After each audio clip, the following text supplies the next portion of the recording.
please unmute. Could I have a motion to approve the agenda as presented? Move to approve as provided. All those in support of that motion say aye. Aye. We have an agenda approved 7-0. Then we thank the public for coming and invite you to the first of our two public comment sessions this morning. You have 3 minutes to speak to us about anything that you might like to have us know about. If you'd like to be recognized, please raise your hand. Yes, Mrs. Willman.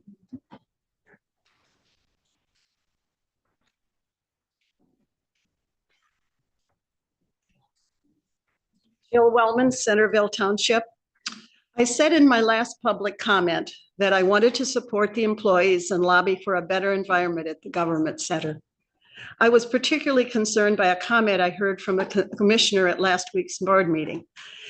I was so upset that I went back and listened to it again to be sure I heard it correctly. The commissioner said, "I don't talk with employees. It's not my job." It came across as being very condescending, as though talking to employees is not worth their time. I have never had a boss, which of course is what you commissioners are, who failed to talk directly to me, even if I wasn't a direct report. No wonder the employees feel unappreciated and probably unnoticed. And as Dr. Schulten said, perception is reality. The remark I heard only worsens a bad situation. I know there is a rule that people who are providing public comment are not allowed to address or attack commissioners by name. But obviously the rule does not extend to commissioners' comments. I found it very unprofessional and inappropriate when it occurred. Am I to expect that I may sometime come to a meeting and be attacked by a commissioner in a public meeting? It would seem to me that the same rules should apply for everyone. I'm also concerned that some on the board are not interested in hearing suggestions from others who are involved in the issues. I hear the statement, "Don't tell us how to do our job." But obviously something has gone wrong, and since you are ultimately the ones responsible as the bosses, you haven't been able to figure it out by yourself. So maybe the wisdom of others is needed. Don't reject it. I would like to also say that the letter you received from a group of elected officials who directly manage a number of employees encouraged me. The willingness to offer suggestions and be part of the solution gives me hope. I know this is an emotional issue for everyone, but as a citizen and observer of your meetings, I hope to see a more professional presentation in the future. Thank you. Thank you. Any other public comment this morning? Yes. Tyler. Good morning, Renee Weiler, Lake Leelanau. I just got some information back from my FOIA request, and I understand that you all got that FOIA request, a copy of that. So I've got a lot to address, but I'm going to be trying to tell you that there are a lot of insiders, public servants that have come forward for the clerk, for Commissioner Lautner and the deputy clerk. And I think the survey that was done was a political hit job. You've got 3 conservative women employees that were targeted as the mean girls. And these happen to be women that believe in the law, the rule of law. And for that, I believe they're being attacked. So I'm going to be very specific, and you all have it. There are 2 pay stubs in here. And the bottom of it has been whited out, so you can't tell who pulled these pay stubs. These are pay stubs of Morgan Zawicki, who made a whopping, sorry, wrong one. A whopping $1,900 for an entire year, January 1st, 23 to December 31st, 2023.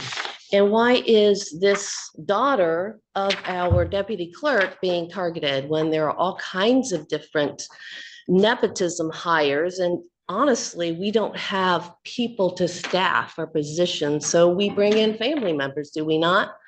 I believe this, there are a lot of them in county government here.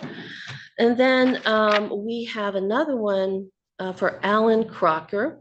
Understand he's the husband of the clerk who was hired by Chet Janik.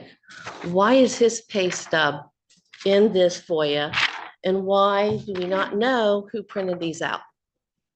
Apparently, there's a letter in here somewhere from the county administrator saying this is a nepotism situation and we should not do that. And that greatly concerns me because there seems like there was a coup that took place in 21 with Rick Robbins putting his neighbor into this position. Everything is being directed towards her. And we need to look at this that was given to me by an anonymous person. And yeah, so I'm going to give you this. And it's the gotcha culture that we had someone investigate. Thank So we'll do that to you.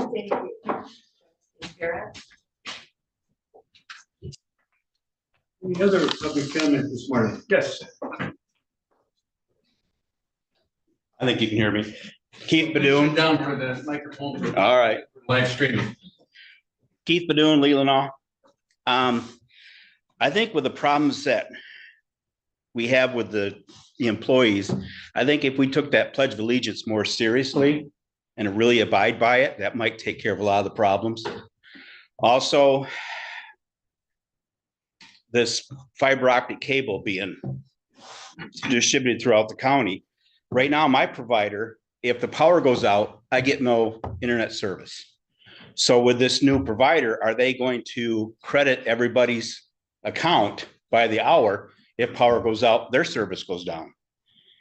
And thirdly, I just saw a report on CNN. I don't normally listen to CNN, but they interviewed people coming out of the New Hampshire primary. These people came out, they admitted they were Democrats. They registered as a Republican to go in and vote for Nikki Haley to offset the Trump vote. I think that's very dishonest. And I think that's meddling in the Republican primary. And I really hope that meddling doesn't happen in Michigan. Thank you. Any other public comment this morning? Yes.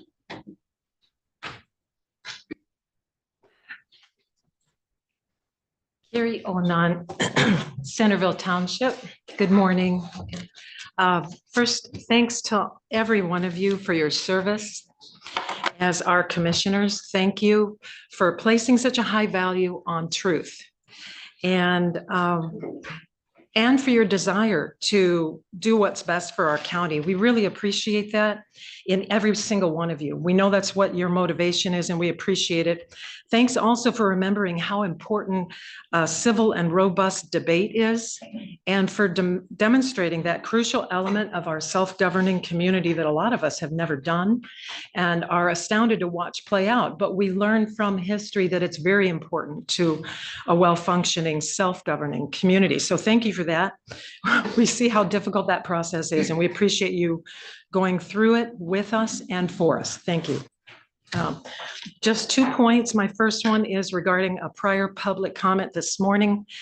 Please give all of us clarity on the idea that the Board of Commissioners might actually function as bosses of all our government employees. I have not made it through the bylaws and the rules of order, and I appreciate that body, but I haven't gotten through it all. And I don't see that anywhere, but I might have missed it. So please help us understand if indeed our elected officials are to function as bosses of all our government employees. That seems like a huge task, and I wasn't aware of it when electing, but We do want to know what guides you as our Board of Commissioners, so please give us some clarity on the actual legal role. We understand that perceptions are perceptions, and we're all going to see things through our own lens. We can't control that, but we're interested in what the legal role is for you guys. My second point is in regards to the board's decision to move forward with the separation of finance from the responsibility of the county clerk's office. If you are determined to move forward with creating a finance department free and clear of the county clerk's office, please consider making Kathy Hardisfeld our finance director. Ms. Hardisfeld has clearly proven herself by all accounts through an extraordinarily difficult period. It looks like she's gotten things straightened out, back on track, and in a good position. And we appreciate her, we trust her. And so again, if you're determined to move forward with creating an independent finance department, we ask that Kathy Hardisfeld be offered the finance director position. Thank you for your consideration and thanks for your time. Bill.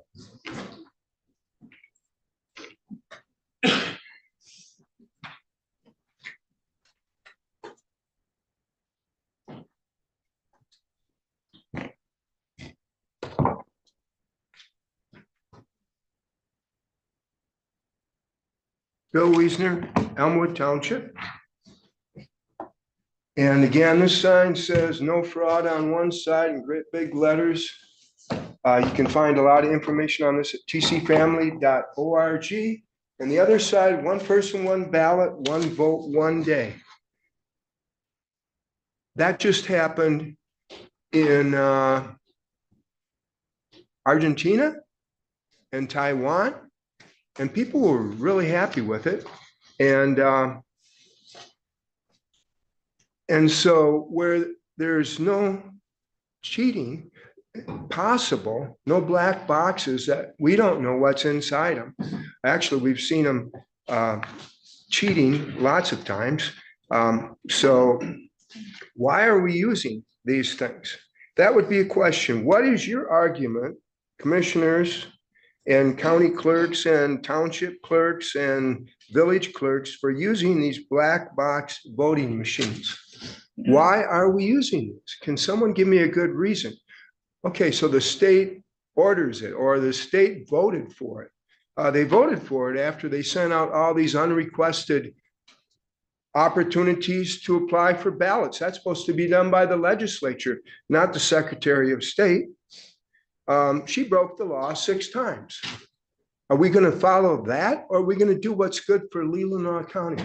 Can someone tell me one good reason for using these voting machines? What I'd like to talk about now is a summary of the election fraud in the 2020 presidential election in the swing states. If you Google that, you'll find this 32-page article, which has 142 bullet points of election fraud. And just looking at the introduction, it has often been repeated that there is no evidence of fraud in the 2020 election. In actuality, there is no evidence Joe Biden won. Ongoing investigations in the swing states reveal hundreds of thousands of votes were altered and not lawfully cast. And here's looking at the swing states. In Georgia, Trump was ahead by 12 percentage points. In Wisconsin, he was ahead by 5. In Pennsylvania, it was Wisconsin 5. Georgia, Pennsylvania, he was ahead by 15, and Michigan 10. So what happened? Why did they have to stop the voting? Okay, people are looking down, maybe like you've heard this over and over. Yes, this is the most important thing going on. If we don't get this right, we're all slaves to this system. Give us a good reason why we're using and not trusting the people in this county to count the votes. Thank you. Thank you. Any other public comment this morning?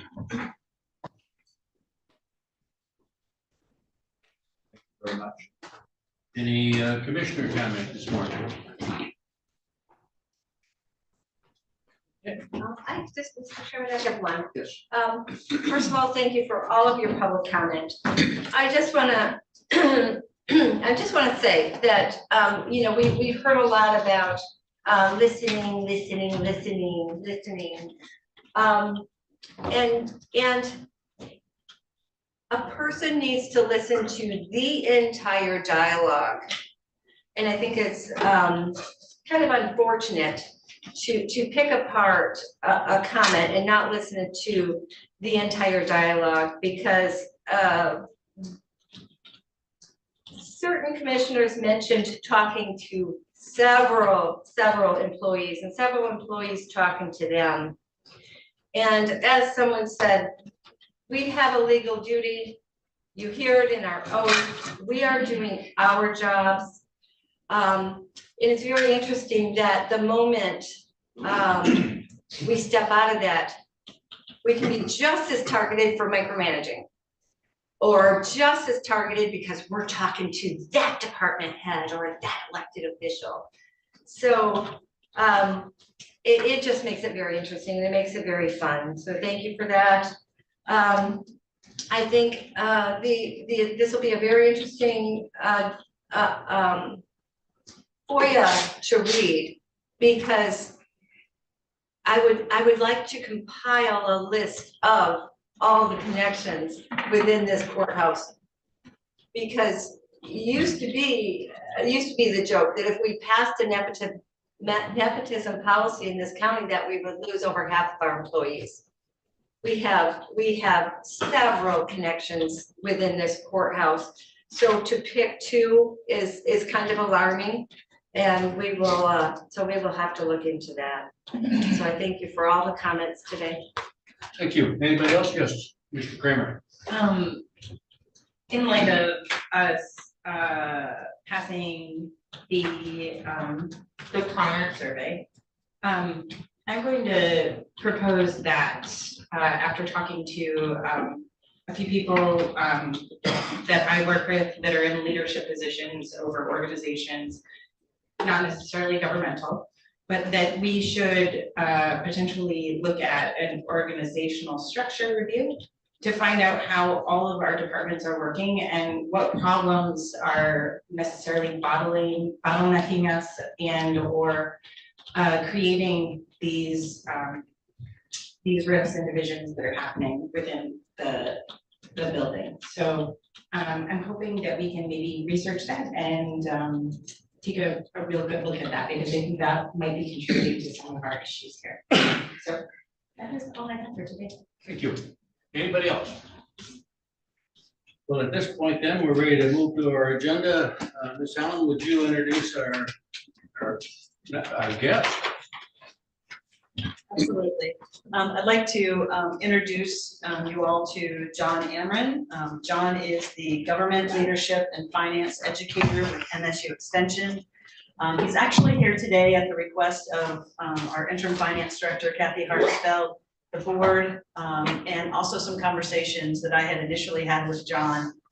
But today, the intent of his discussion is to talk about government structures, and specifically how governments have transitioned, county governments specifically, when there have been changes in the dynamics. So John, thank you so much for being here today, and appreciate your comments on behalf of the board.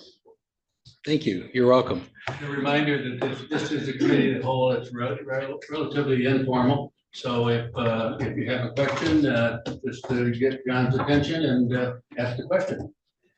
Absolutely informal. Yes. And you are not alone. I just want to lead off with that. You are not alone. Many counties over the years have been through similar kinds of transitions. It's taken place in different ways. And I found some interesting results when I started talking specifically about this kind of structural piece with some other county leaders. And I'm going to skip ahead just a minute and tell you first who I talked to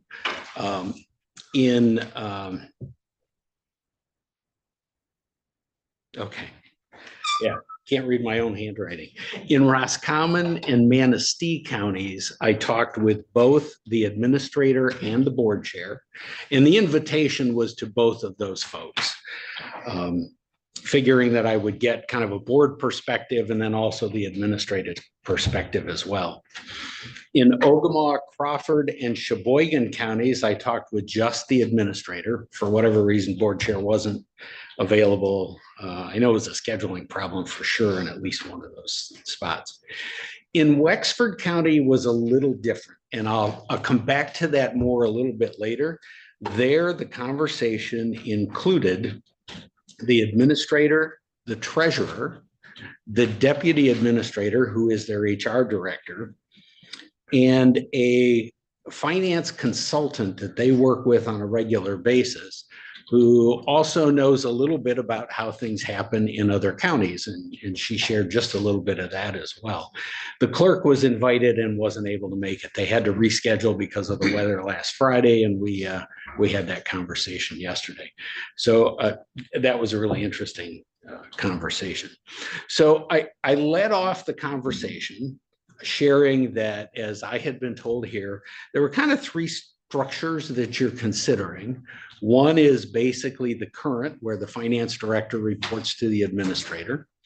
One would be to add a CFO title to the administrator. And I kind of took that to mean more deeper financial background in the role, with the finance director reporting to that person. And then the third one being the finance director reporting to the full board. And so I kind of presented the whole batch of questions, said these are the three kind of structures that they're looking at. And we would love to hear from you how you're doing this currently, what your thoughts are on those structures, pros and cons, to the extent that you were around when your county transitioned from the clerk doing some of the financial work to having all of it in the administrator's office, or whatever knowledge you have of that. Sharing some of the pros and cons, how you went about doing that, what you see as the advantages and disadvantages of what I've laid out as the possibilities. I also want to add that those conversations were very much, and my comments with you today are very much about structure and positions, and not at all about individuals who hold those positions. Really speaks to kind of the best workflow, the best way of working together, kind of a thing. The CFO title is one that I don't see much in county government. The four, when I did a Google search, the four that I saw were kind of what I expected: Monroe, Wayne, Genesee, and Lapeer, all larger counties. In the statute, you have a lot of leeway in how you create that administrative structure, but primarily what we see is an administrator, or some counties will choose to use the controller statute, which gives that specific title, and in statute then invests some of the responsibilities that often have been done historically by the clerk's office, gives those responsibilities directly to the controller. And to that point, are you at all familiar with? Can I ask you what you meant there? Sure.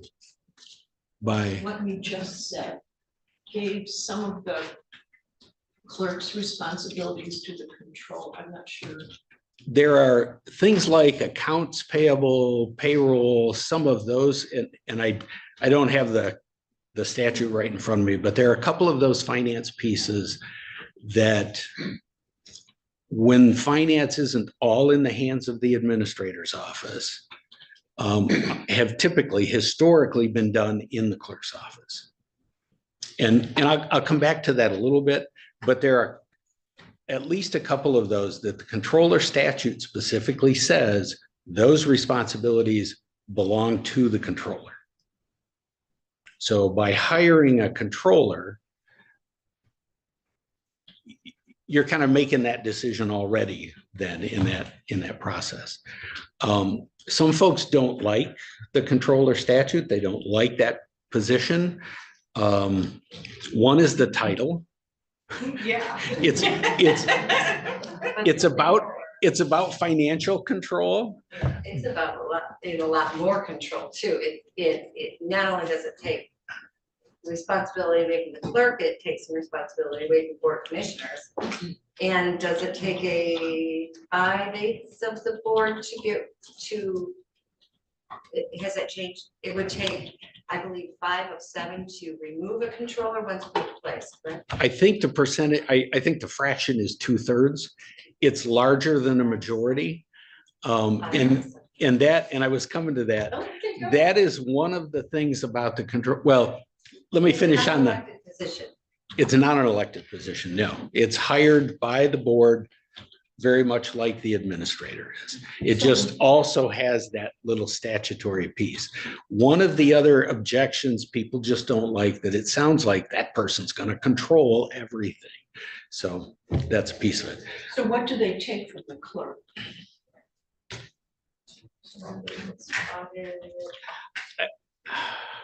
I would have to look that up, and I might have that with me.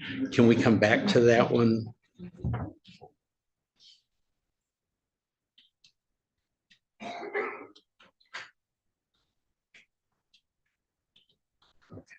So just to be clear, that when you launch it, of the 3 structures, you're launching in the CFO reporting directly to the board structure. Is that what you're commenting on at this point, just so we're clear? In the 4 counties that have what they call a CFO, I don't think that person reports directly to the board. I know for certain in Wayne, because Wayne and Wayne is a charter county. And so that whole structure is different. They have their own charter. Genesee, last I knew, had kind of an oddball structure. Lapeer has just made some changes. So I don't know the details there, but when they're using the CFO title, I'm thinking that, like I said earlier, that's indicating they've been given some deeper level of responsibility in finance. They probably have a deeper level of experience and education in finance, but it is not the same as having the controller title. Correct. There is a distinction. Right. Controller statutes and legal statute. The CFO it would be a structure we chose to find ourselves. Exactly. Yeah. And So basically, that almost says that there are 4 structures then. The controller is different than having a CFO. yes. They also take some duties from the treasurer as well, don't they? I believe so. The I controller believe so. does. Controller does. Yeah. The CFO. CFO would not, no, that would be set up as. he would determine, yeah. The controller is not one of our options, if we're even gonna delve into it, is that the agreement already? It's not one of the 3 options that we have to replace. Part of it is just for that. I think there was just a hesitancy because once they're there, they're very hard to put a majority forward with. So that's why I don't think the controller actually is one of the 3 options we considered As a finance. That's one of our recommendations that were accepted by the full board. We recommended 3 options and looked at the controller option and found the same. It's not a very, it's suited to a much larger county and it's not very welcome because it's very hard to control. That was not part of our 3 options that we approved. And I will have a little more comment on the controller idea just based on the conversations with a couple of the counties. What I have in my hand here is a printed copy of the Ottawa County Clerk versus Board of Commissioners Supreme Court decision from 1987. And the issue there had to do with who was actually going to do some of the functions. And the question, I'll just read you the summary paragraph. The questions presented are whether the statutes provide that the county clerk or that a county controller shall, 1, receive and review bills and invoices from creditors for the county and process accounts payable of the county. And two, prepare checks and payment of accounts payable and payroll checks for county employees.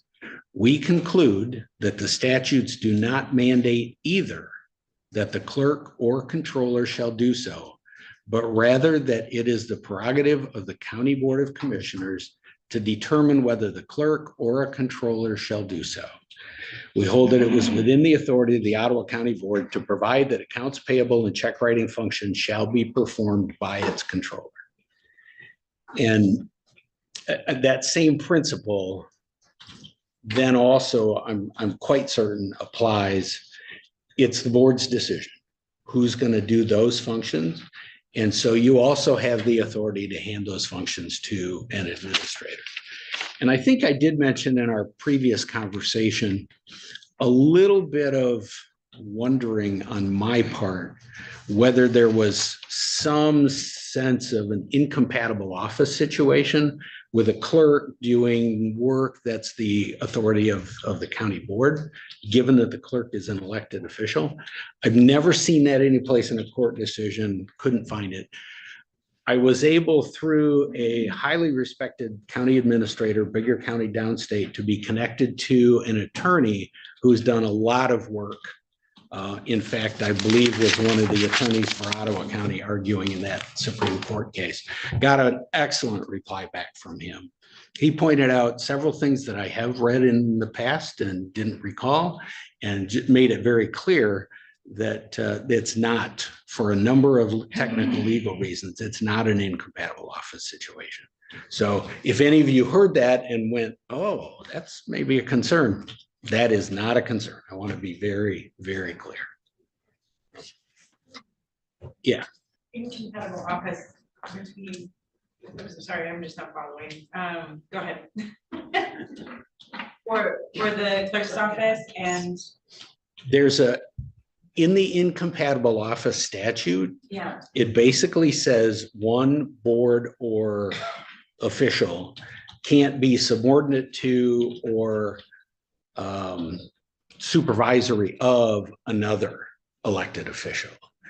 And as I looked at it, I was always kind of, if you're contracting with any elected official to do specific things that are your responsibility, I was a little uncertain about that. That is absolutely not a concern in any way, shape, or form. And I just, in case that was sticking in the back of anybody else's mind like it was mine, I wanted to clear that out.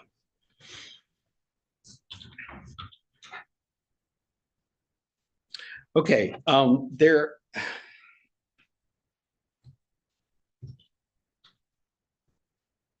yeah. Okay, so summary of what I heard in these conversations. And there are several threads that were like basically unanimous across the whole group. One of those was, don't have a second person reporting to the board.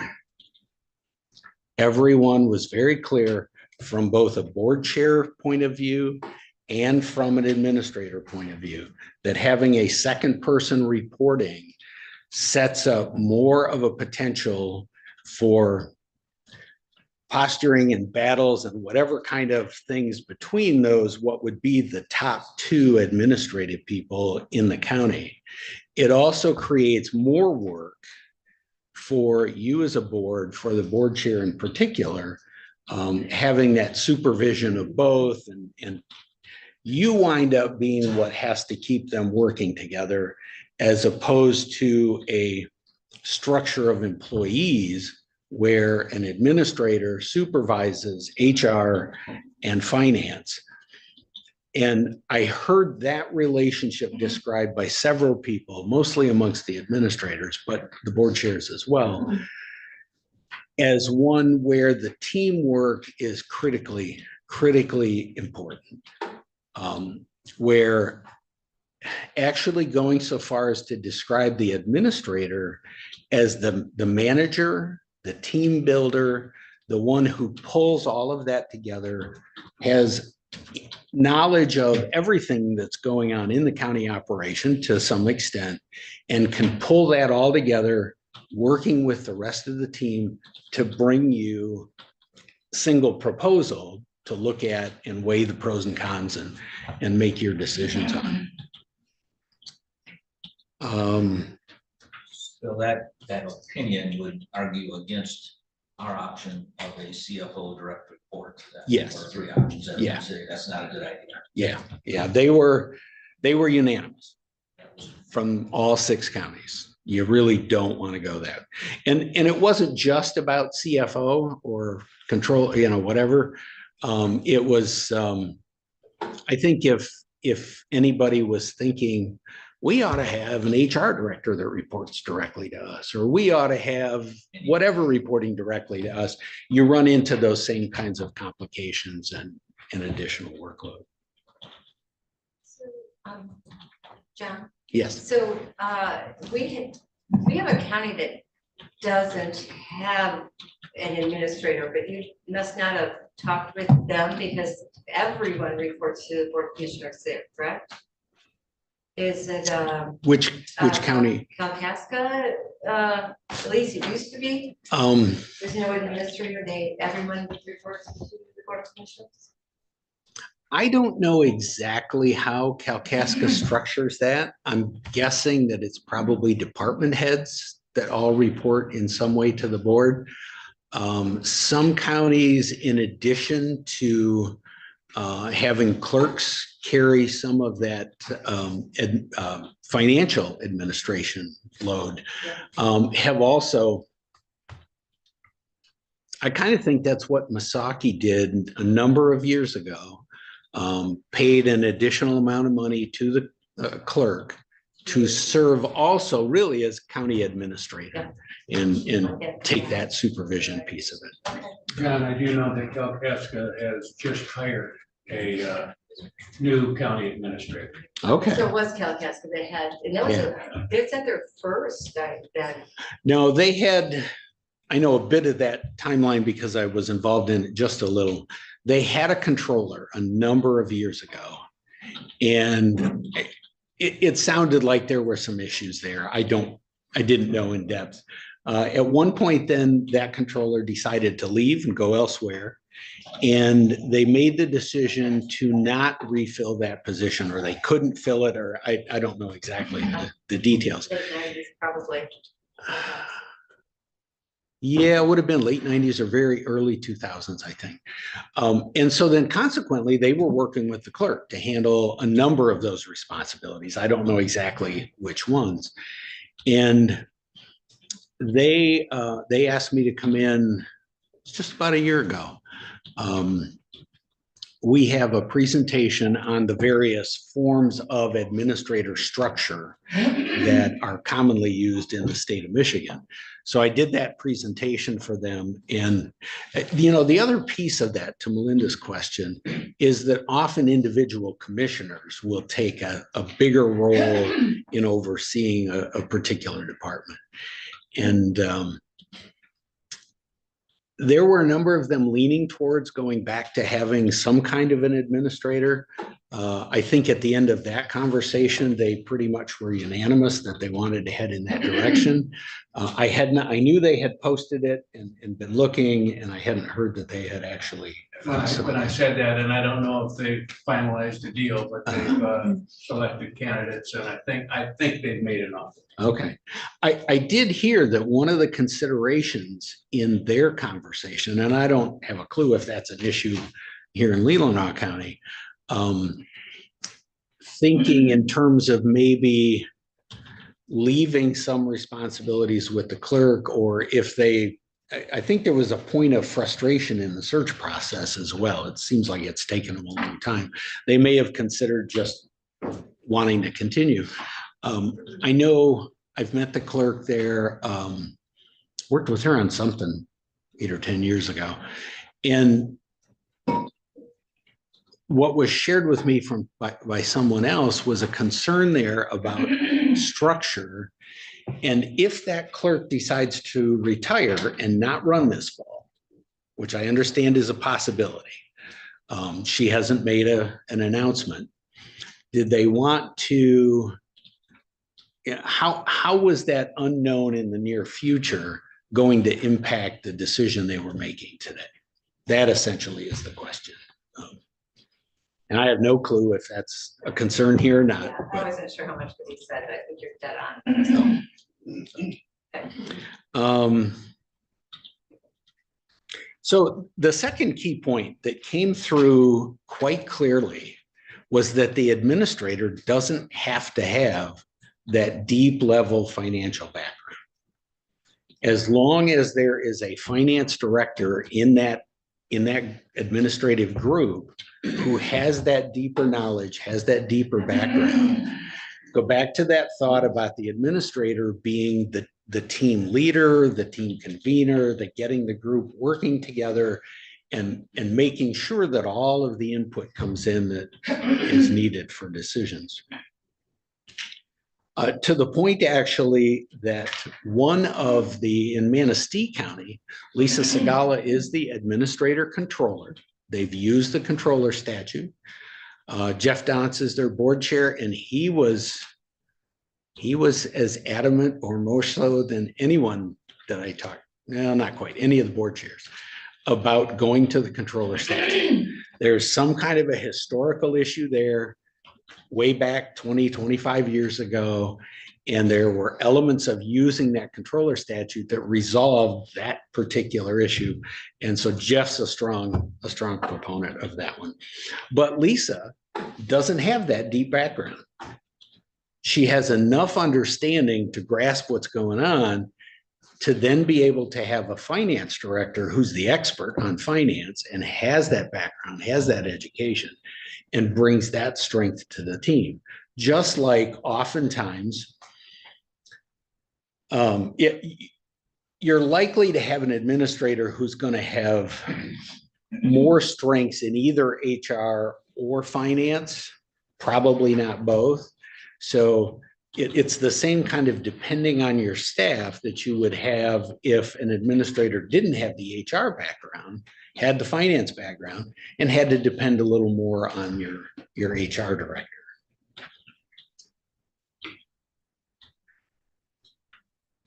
Most of the counties I talked to said, use the controller statute. And this isn't exactly a quote, but I think it was Jeff who said, that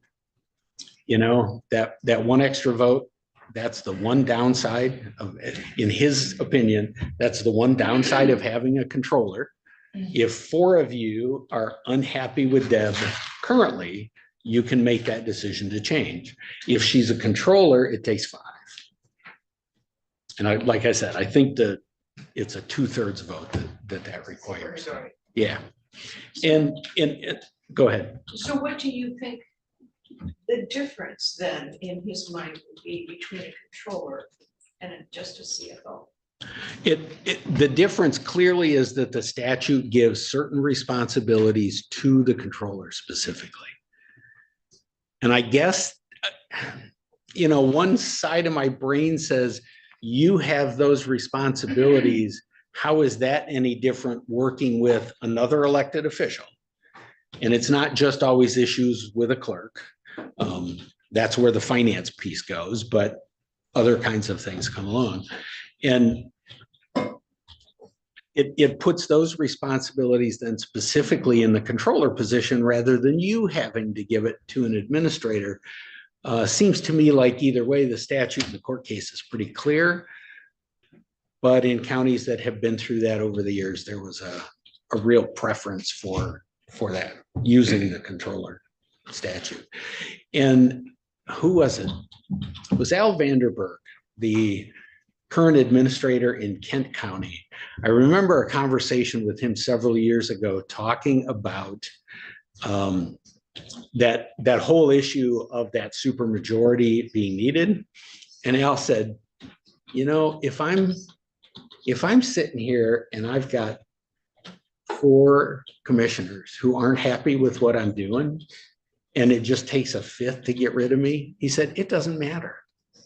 I'm done. I need the support of the board, the majority of the board. And my sense of that conversation is, and I think if I was in that position, if I was a county controller, the only difference that majority vote or a supermajority vote would make to me is it might buy me a couple of extra months to go find something else to do. That relationship between an administrator and a board just requires such a level of working together, trusting each other.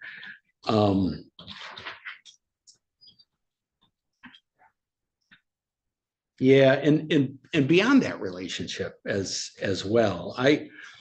If I was a member of your board,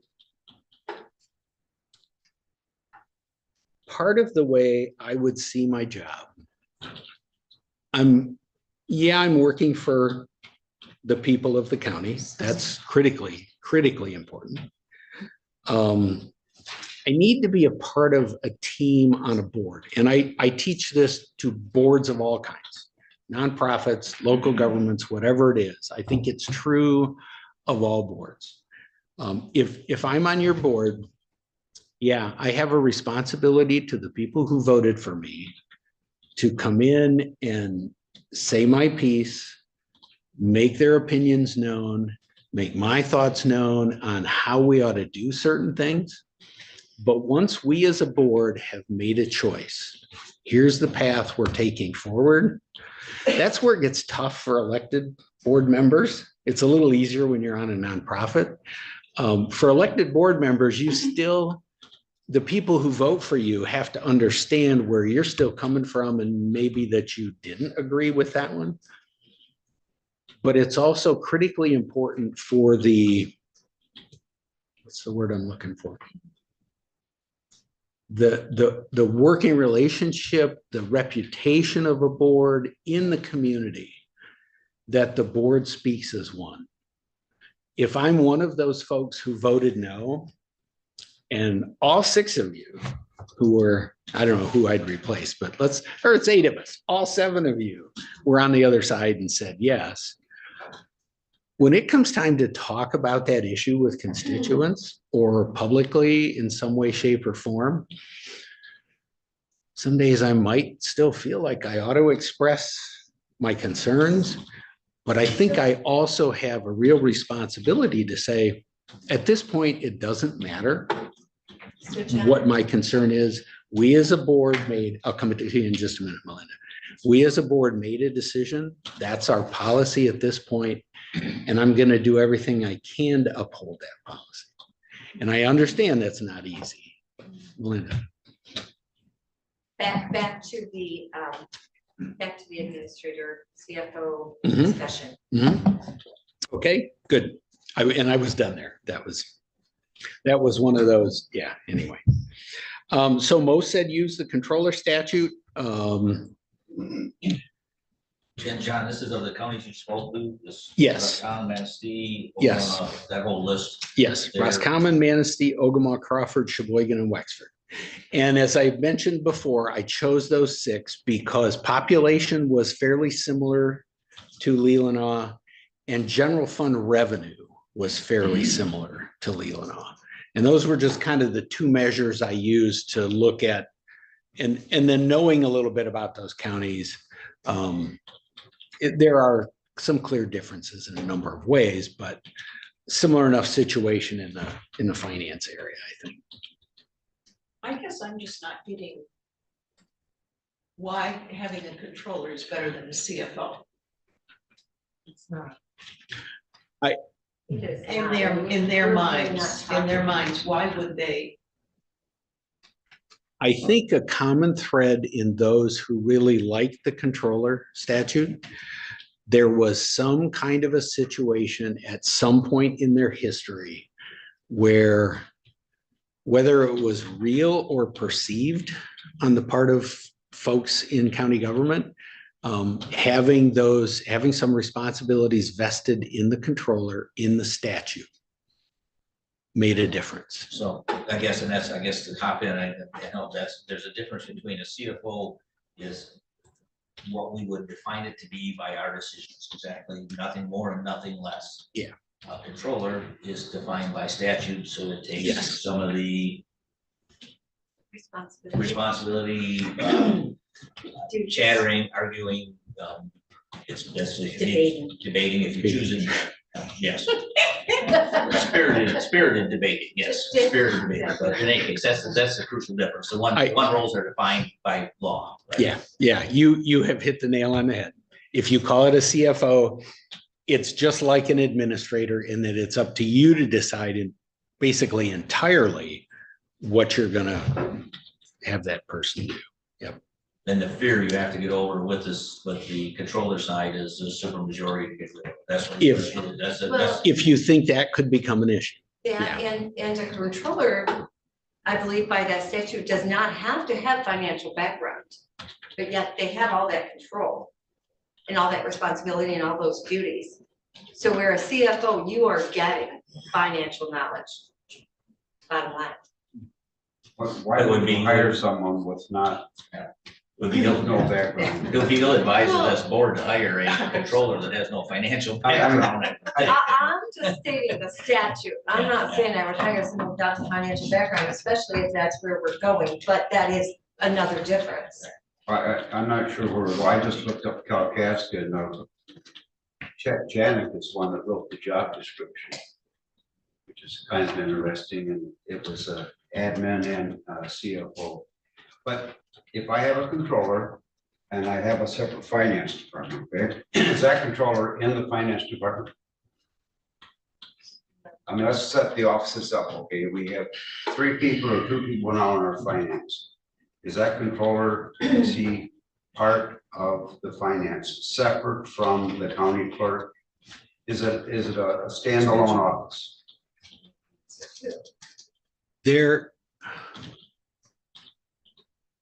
If you have a controller, the statute puts most of those financial responsibilities basically in their office. It's now To the controller, is that a better way to put that? any other staff doing the finance work.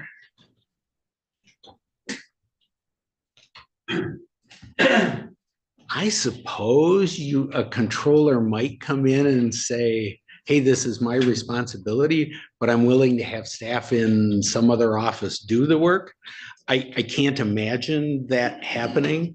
I think if you went controller, all of the finance staff would be in the controller's office because it would be the controller's responsibility. And it's pretty difficult for a controller over here supervising and really having an understanding of the day-to-day operation of finance staff who are working in some other office. Yeah.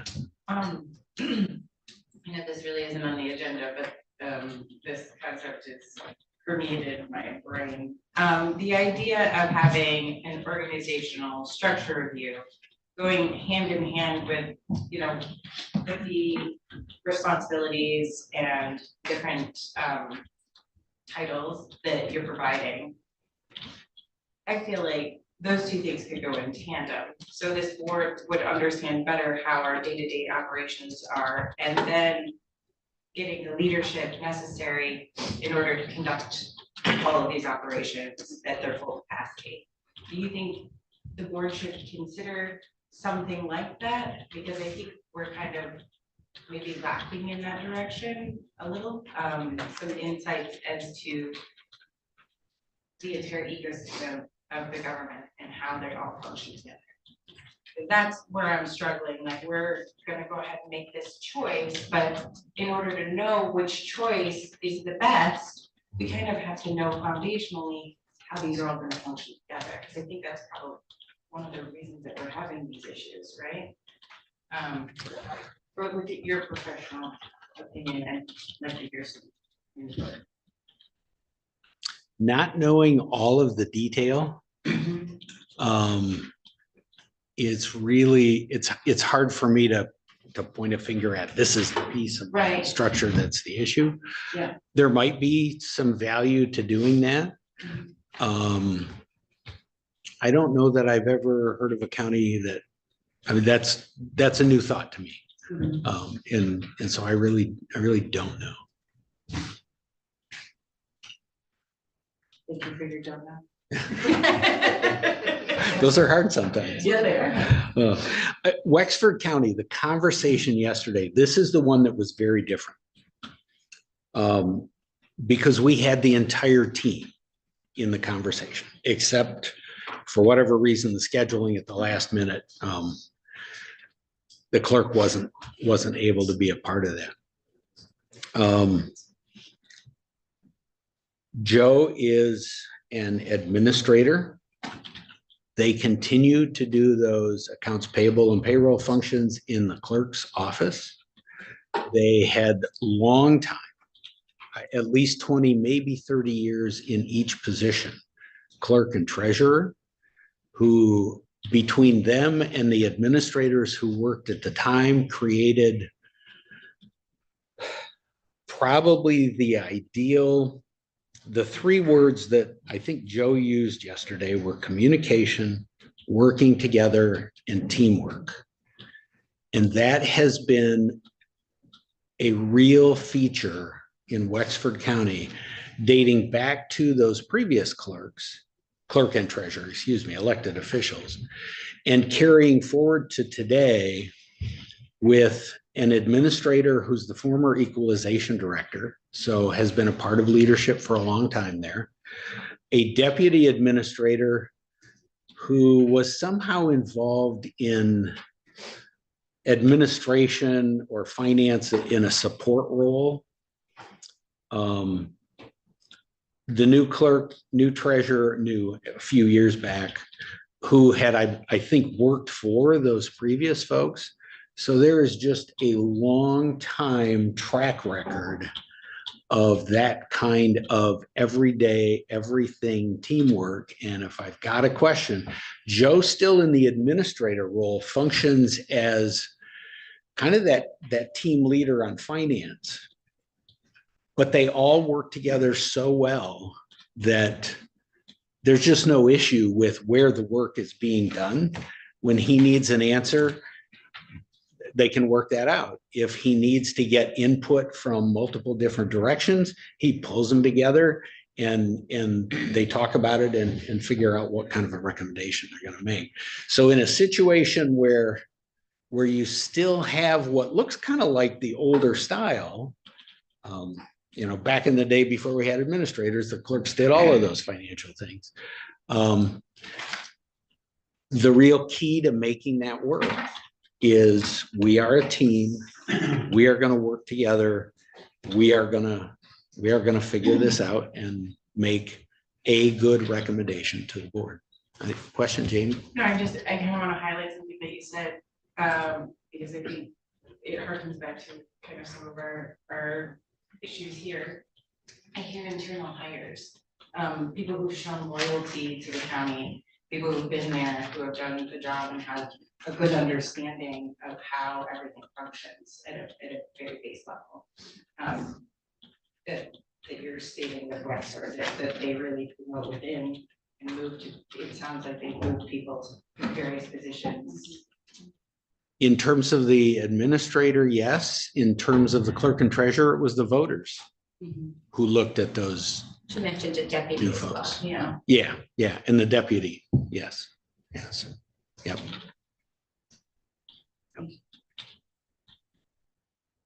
A couple of other thoughts. I have spent a little time, don't ask me about fine details, paging through the report that Raymond put together for you. I think if I was in the role of trying to take the effort forward from here, I think I'd start with that as just kind of a basic proposal. And I would pull together all of the key players. And I'm not asking for work. I'm retiring in April. I'm not saying hire me to do this, okay?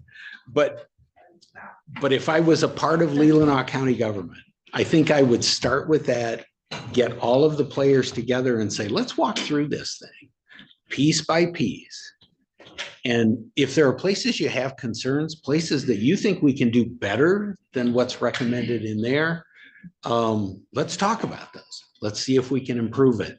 But it just looked to me like it, until I really got a little deeper in that, I was like, and of course, I'm not a finance expert. I was like, where to even start? How do you know all of those steps and all of the people and the positions and how do you coordinate all that? And I looked at that and I went, there's one way. And so maybe that's a good start for you. The other thing that I think I want to wrap up my comments with, and we can go to any more questions. In virtually all of my governance programs that I do, I use a quote from, and apologies to the U of M fans in the group, a quote by Tom Izzo in a tweet from a number of years ago now that basically says, teammates who work together are the tangible difference between good teams and great teams. And I've seen examples of that over the years, and I think that's good advice to leave you with. And I'm open to whatever other questions, comments. John, you want me to hand these out? Oh, yes. Go ahead and hand those out. Yes, I did want to comment on those. The timing is purely accidental, but amazing. A couple of my colleagues have put together a program that they're calling the Governing Essentials Series.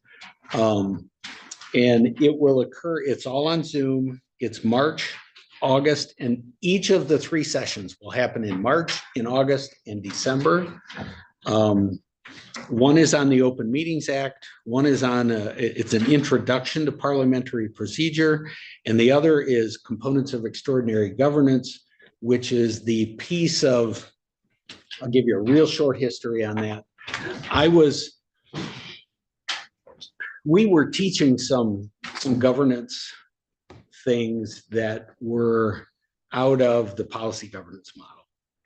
And that's a great model for some organizations. It doesn't fit in places like a township with no hired staff or a nonprofit with a working board. So I started looking at other governance models, studied 8 of them, said, each one of these is missing something. And I started compiling them on a sheet of poster paper and came up with 10. And that's what the components of extraordinary governance are, those 10 key points that a board needs to. Missions, number 1. I purposely did not number them, but missions at the top of the list. And you can participate in this program, you'll get that. If you want to know more, I do have a brief, like 3-pager.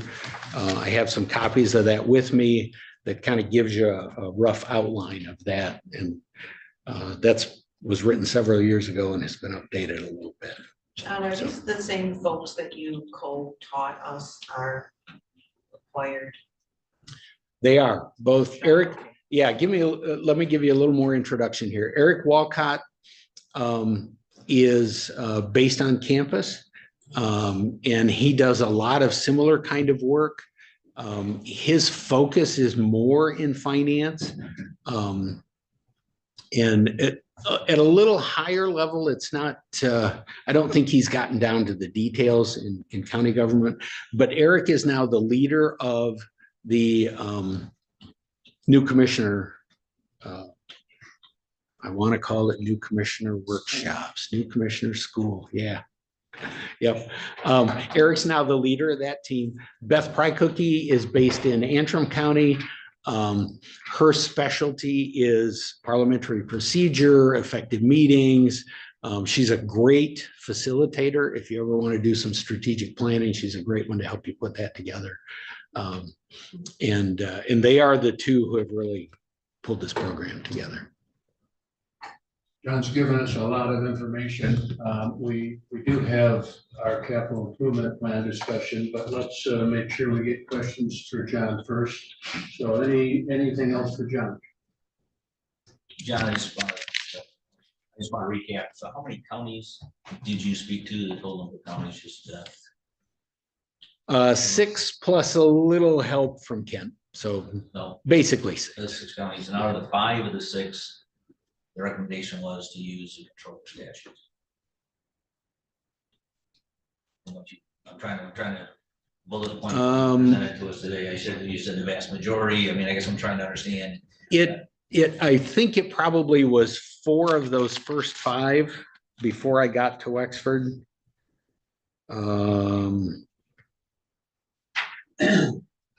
Yeah, I didn't write it specifically. Sheboygan. Yeah. Ogama County, I know, was very strong on controller.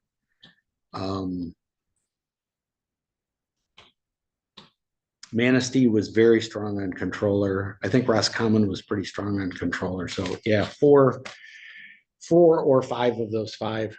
So I'm trying to pull up like big themes that I'm trying to glean out of this, and a couple of that's a big theme I guess I didn't expect to hear. I was that we had heard before, and then yeah. something I guess I did expect, and I think it's still universal, is don't get a second direct report. I mean, if I'm trying to grab big points, context out of what you presented, that's what I heard. So Yeah. Is that kind of echo? I mean, there's granular information what you've said, but that's like the big themes I heard. Yeah, and I was surprised, frankly, at the strength of the idea of using the controller statute. And these are folks that have gone through things that we're trying to go through. They, I don't know all of the history with the board chairs. I think, well, one of them was pretty new. The other 2 have been at it for a while or been on the board for quite a while.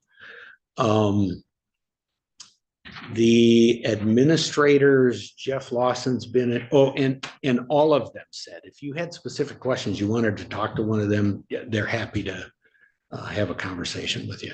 Jeff Lawson's been in Sheboygan for, I would guess 10 years. He's been there a while. Ogama County, Tim Dolahany. Anybody recognize the name? Tim was in planning here in Leelanau. Our planning director. Yep. So just for trivia. Yeah, okay, yeah. He's been administrator in, I think, Sault Ste. Marie, in Wexford, in Ingham, and he's currently in Ogama. Crawford, Paul Campo. Fun story about Paul. Crawford had not had an administrator. And a couple of us were talking earlier, 1998 was when I first got involved with working with county governments. And Crawford asked Lynn Harvey to come in and do a special additional program with them. And Lynn said, John, you got to come with me. And in that conversation, 7 new, I think all 7 were brand new board members. And part of what they had run on was that the past board had just hired an administrator, and I think it might have been under the controller statute back then, but I'm not sure. And they didn't think they needed an administrator. And Lynn's response to them was 60 plus of the 83 counties have some kind of an administrator. You've just moved a young man and his family up here from downstate. Give it a year and see what you think. See how it's working after you've worked with him for a year. Paul Campo is still the administrator controller in Crawford County.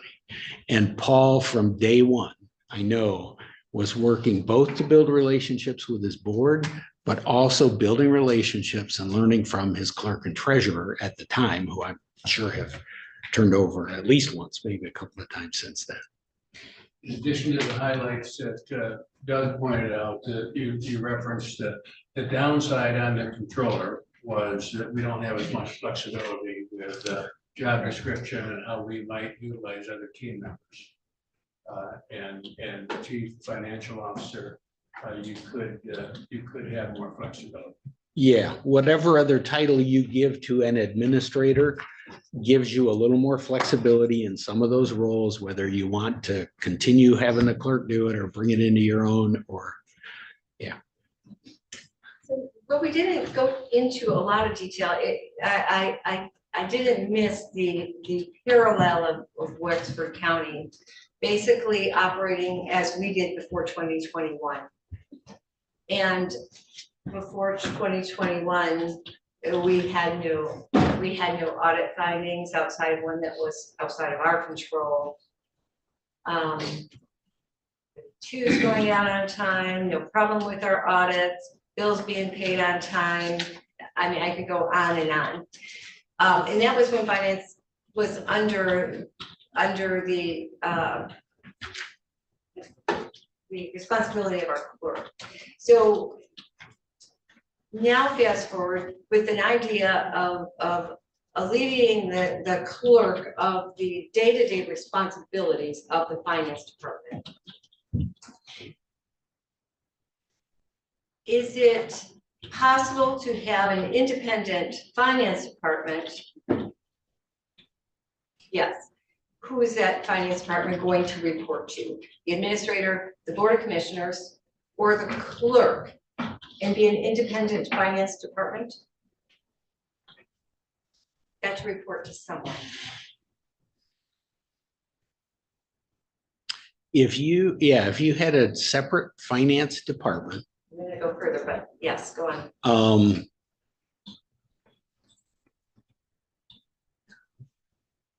So 3 options were board, administrator, clerk. For all of the reasons that other folks have said, I would not recommend having it report directly to the board.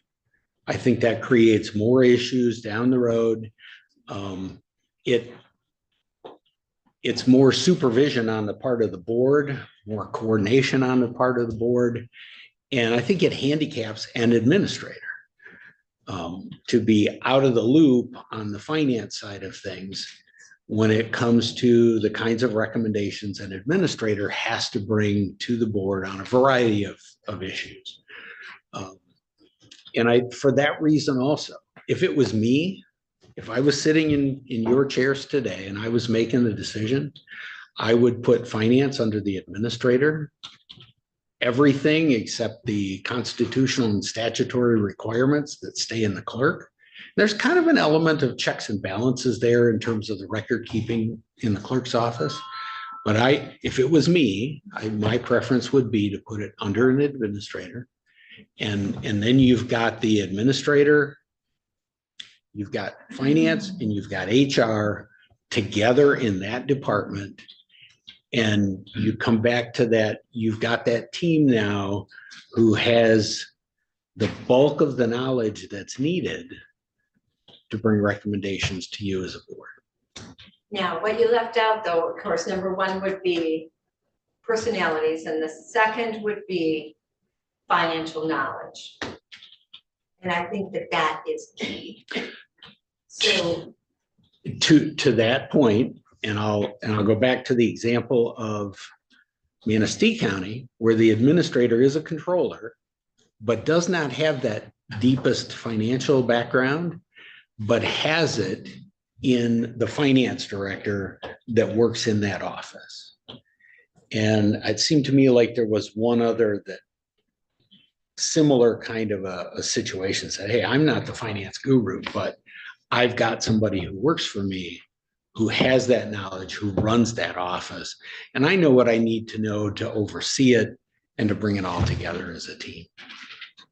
And an administrator CFO you touched on would be technically the same thing, except they would have that knowledge. If you created the administrator role with that added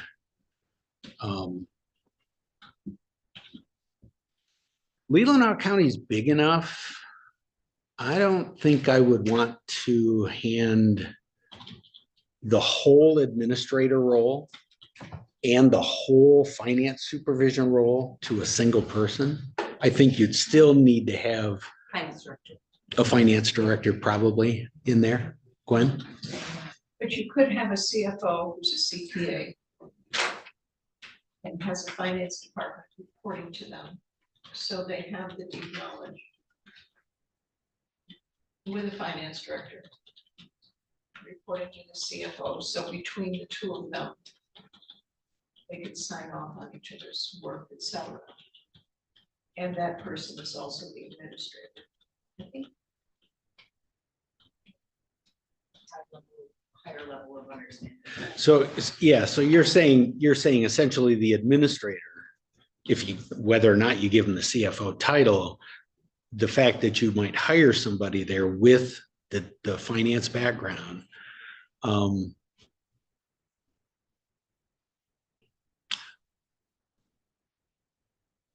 I don't think you're gonna, I don't think you're gonna find, I gotta be careful about saying that because sure as I do, 10 minutes after I leave here, 3 names will come to mind and I'll go, I'll bet you that person has both. I think it's gonna be hard to find and administer a single person in the administrator role who has a high level of depth and background in both. Isn't that what Chet just found? for Human Comcast? resources. I don't know who he just found for them.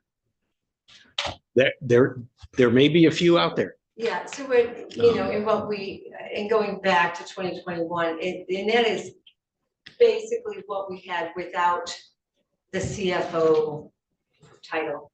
We've got the knowledge there.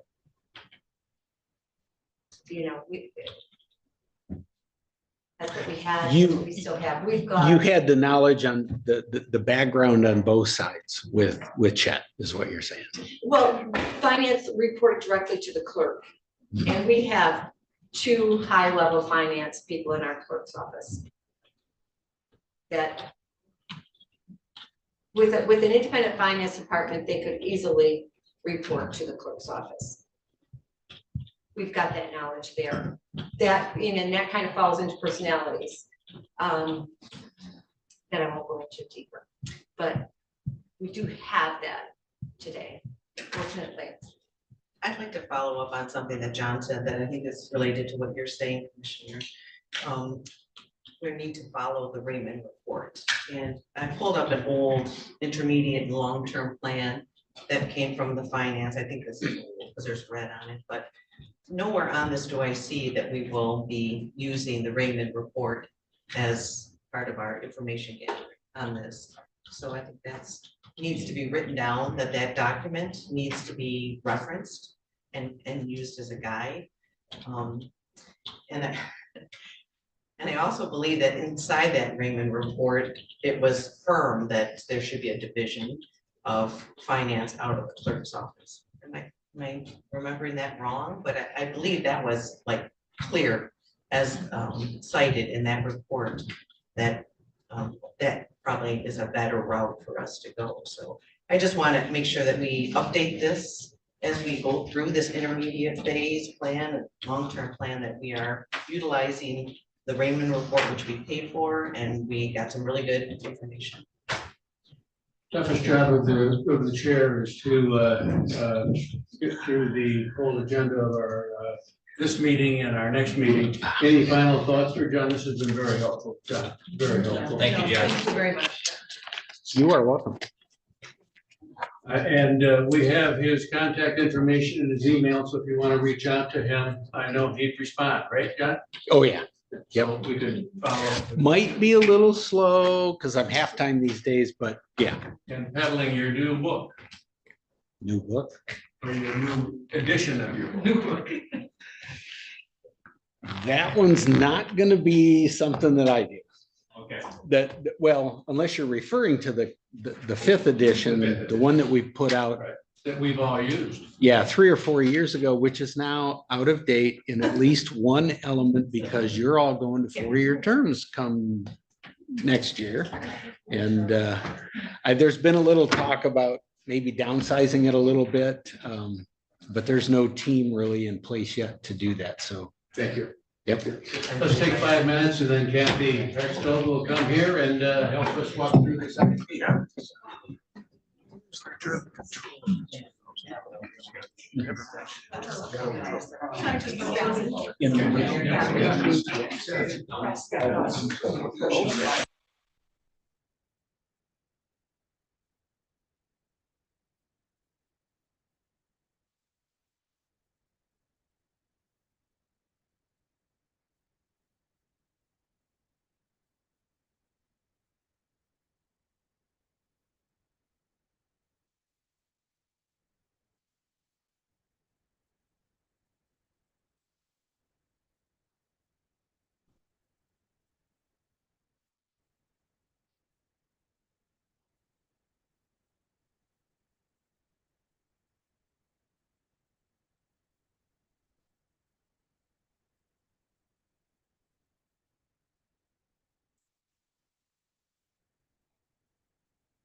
We ready? I'm ready.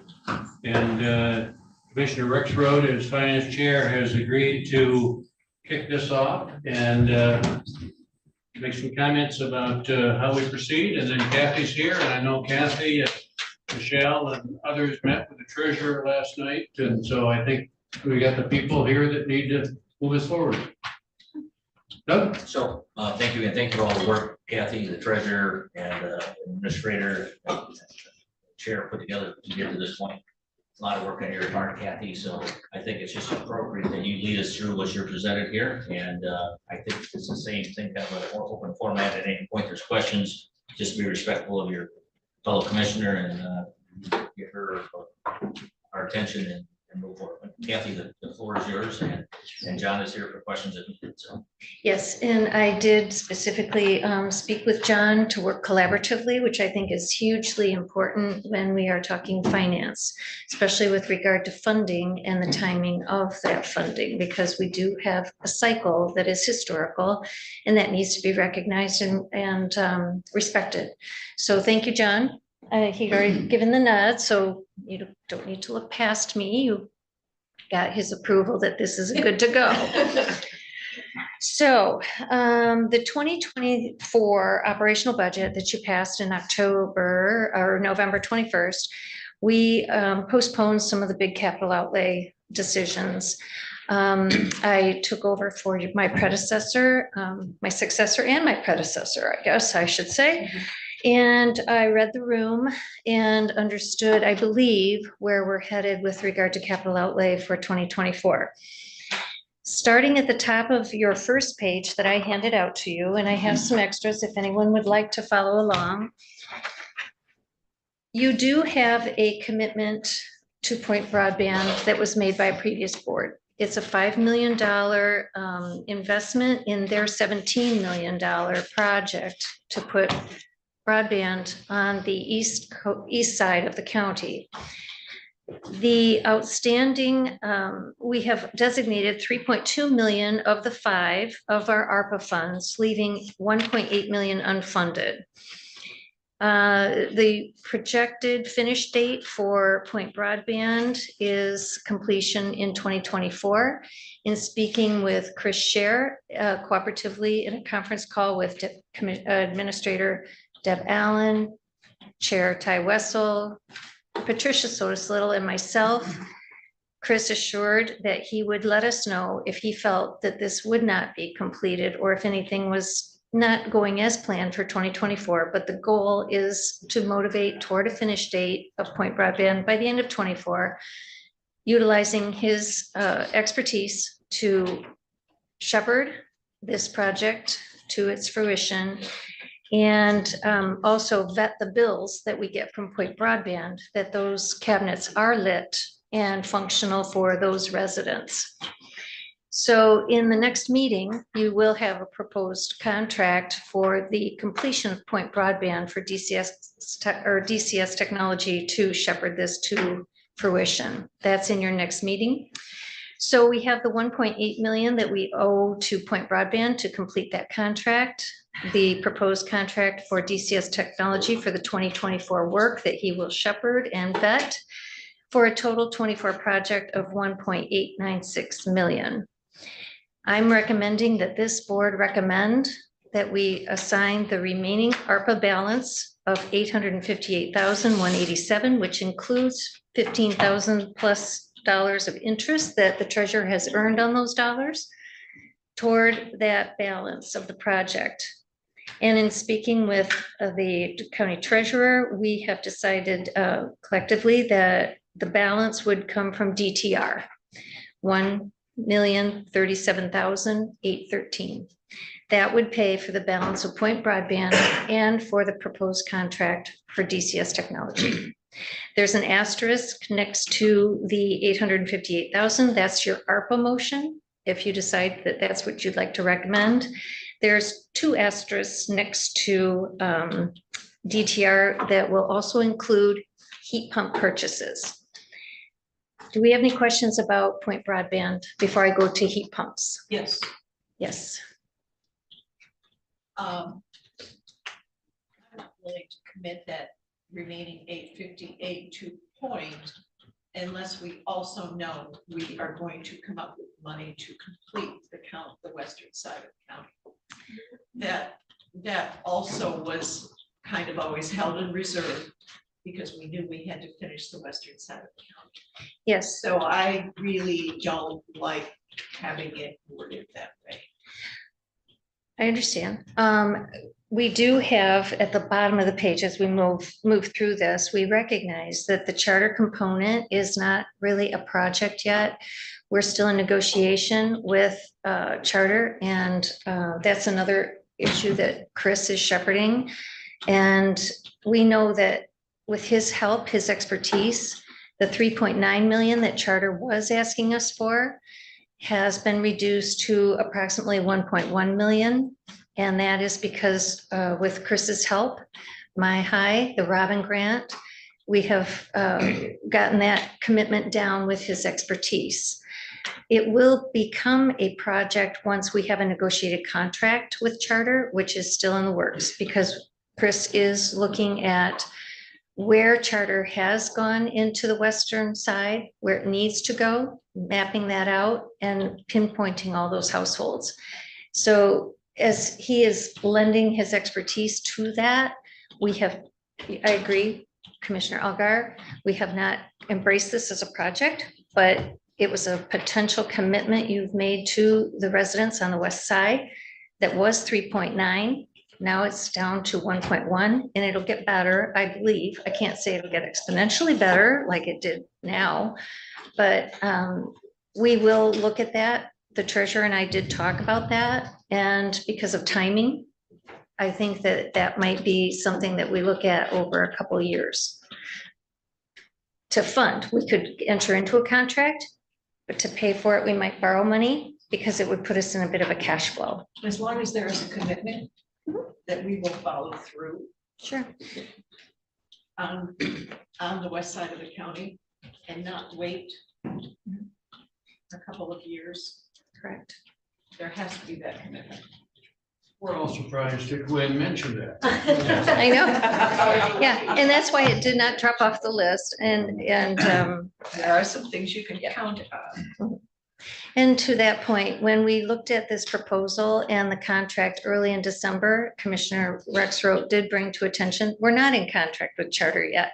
So there was that element of, let's break that component out, take it on as a separate project, which we still have to address. But in the meantime, utilize the expert services of DCS technology to negotiate that amount. Yes, it's for so us. needs to be paid for Yes. that work, Yes. because it is work. And it's separate from the Point Broadband project. Shall we move on to all things good in the heat pump area? Okay. Heat pumps. I read the room and I feel that you're not wanting to go down the HVAC road and that heat pumps is a more palatable maintenance of our heat and cooling system in the building and less disruptive. Administrator Allen and I both understand we've had a heat pump replaced in our hallway. It's not terribly disruptive, but it is unusual activity but manageable in stages. In talking with the treasurer and receiving the D&W proposal for 70 heat pumps on lower, main, and second floor, we're looking at about $766,000. We did pass a pricing deadline of December 31st, where the 24 prices came in.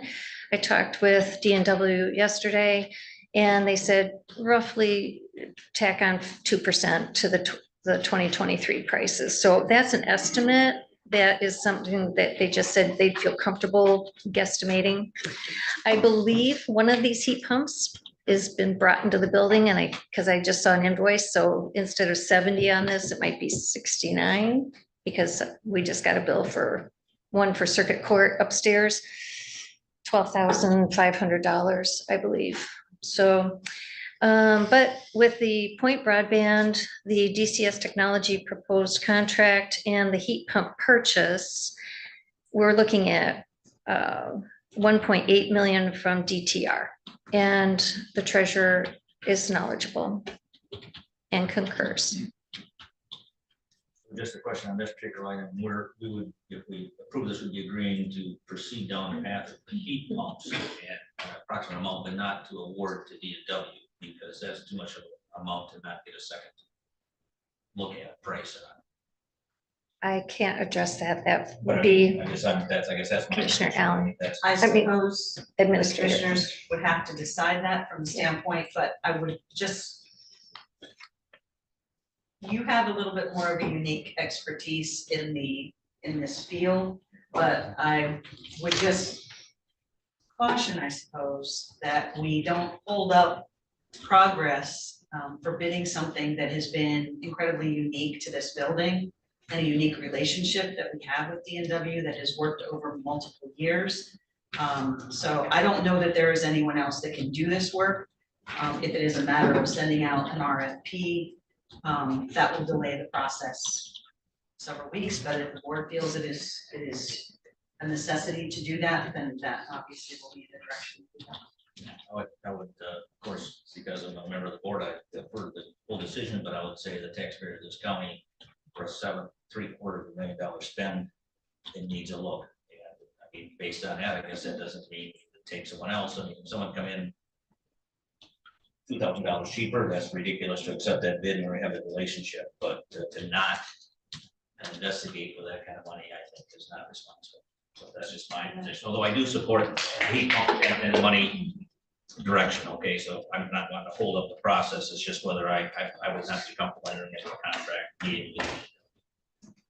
The only other thing I'd like to mention to the board that's not mentioned in these numbers is that if we move forward with the heat pump process, earlier we had talked about, Gary's with us here, had talked specifically about the need that we will need to update two other pieces of equipment that are part of the heat pump system.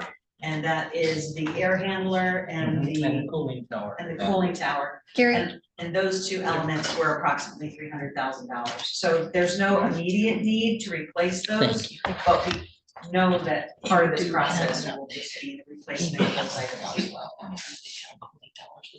okay, I didn't get Okay. that is correct. And we talked about that briefly yesterday. I was more concerned about securing pricing on the heat pumps. So this is the area, and we're going to be doing this in stages. It's not so, but I did ask Gary to come to today's meeting as we talked yesterday. Administrator Allen and I knew that Gary could bring some expertise about the cooling, and we've talked about it before. If you recall, in December, Several times. yeah, actually. yeah. So these two other pieces of equipment that are not on the list, but it's down the road. So go ahead, Gary. I might add also that the numbers are quite scary at first, but we've collectively, excuse the expression, banged our heads on trying to find different ways to solve this problem. To the point, what we have been doing in the past is we take the most critical heat pumps, most used heat pumps, as they go bad, we replace them one at a time. That's what we have done for the last 23 of them. And that seemed to have worked pretty good. But I also need to point out that I've talked to Deb about this is ever since we put the baseboard heat into this building, I have noticed that there is quite a bit transition, a hysteresis, if you will, and I've been keeping track of this. When these heat pumps, especially in the perimeter of the building, don't have to go into heat mode or cool mode back and forth, they seem to last a lot longer because of the baseboard heat. So this baseboard heat project really did save us a lot of grief, let alone, extra repairs. I just need to add that in there. We're in favor of doing one at a time as they go bad, because like you said, this building is 60,000 square feet, and it's basically maintained its temperature very well, with the exception of a few little minor hiccups, but subject to your consideration. Any other questions? So the other thing too, and I don't disagree, just if nothing else to prove that we're not going to get a better price on. Thank you for bringing that up. Yeah, we might go. we've negotiated with DNW and negotiated this price down. So I don't know if you want to speak to what is all included in that and where we are and how, really not sure how we would bid that. And as I said, I'm really not opposed to it, if nothing else, just to prove for ourselves that this is a very, probably the best financial move for us to make. Honestly, it is because Mike Litweiler, who does all of the estimating and all that, we do a high volume purchasing of equipment. So that allows us a greater price, if you will. And he has worked on this for, well, at least a couple of years to the point where we are getting these at a very good price. The only other issue that we would ever have is, like you said, fire suppression, which is a totally different thing. If we choose to go through and do all 3 floors divided by 2, that's another issue, because then we have to get the people to come in and tear the ceiling apart. If they do it in one whole swap, that's another whole, if you excuse the expression, Pandora's box. So that's why we collectively come up with the idea, if we have to do them one at a time, that's fine. That's easier done, but guaranteed based on the markets, the price of things that keep going up, this is the best price. Now, what we also, I need to also interject, this building was put together with water furnace heat pumps. They're an excellent Cadillac brand level heat pump. We're using water furnace as well because they're the most reliable. So I hope that answered your question. How would we begin to write that RFP? I know there are other firms out there that do this sort of thing, but would it be written in such a way that we prefer to piecemeal this, considering that we don't want to disrupt the offices? Well, that's a decision that would have to be collectively decided upon. We looked at the idea of not interfering with people's. The other thing that you, and I'm sorry. That's okay. Because we already have you on contract for 3 days a week up here, and you're on call, you know, how does one begin to RFP that? This should be Creatively separate. written. This should be separate from the daily maintenance, and this is an install contract. I agree, but do you install some of those during those hours, or do you keep all of this? No, this is all kept separate. Separate? Okay. Yeah, because I've got a lot to do here. Okay. Yes. Can I make a suggestion? We just agree that we would spend the funds in this general amount and then discuss the exact how later, so we move forward. Again, it's maybe it's a building and site issue that should weigh in on this or not, but I think we can settle the money part. Is that agreeable to? I agree. Okay, so I appreciate that. The DNW is in your packet, so you have that for reference.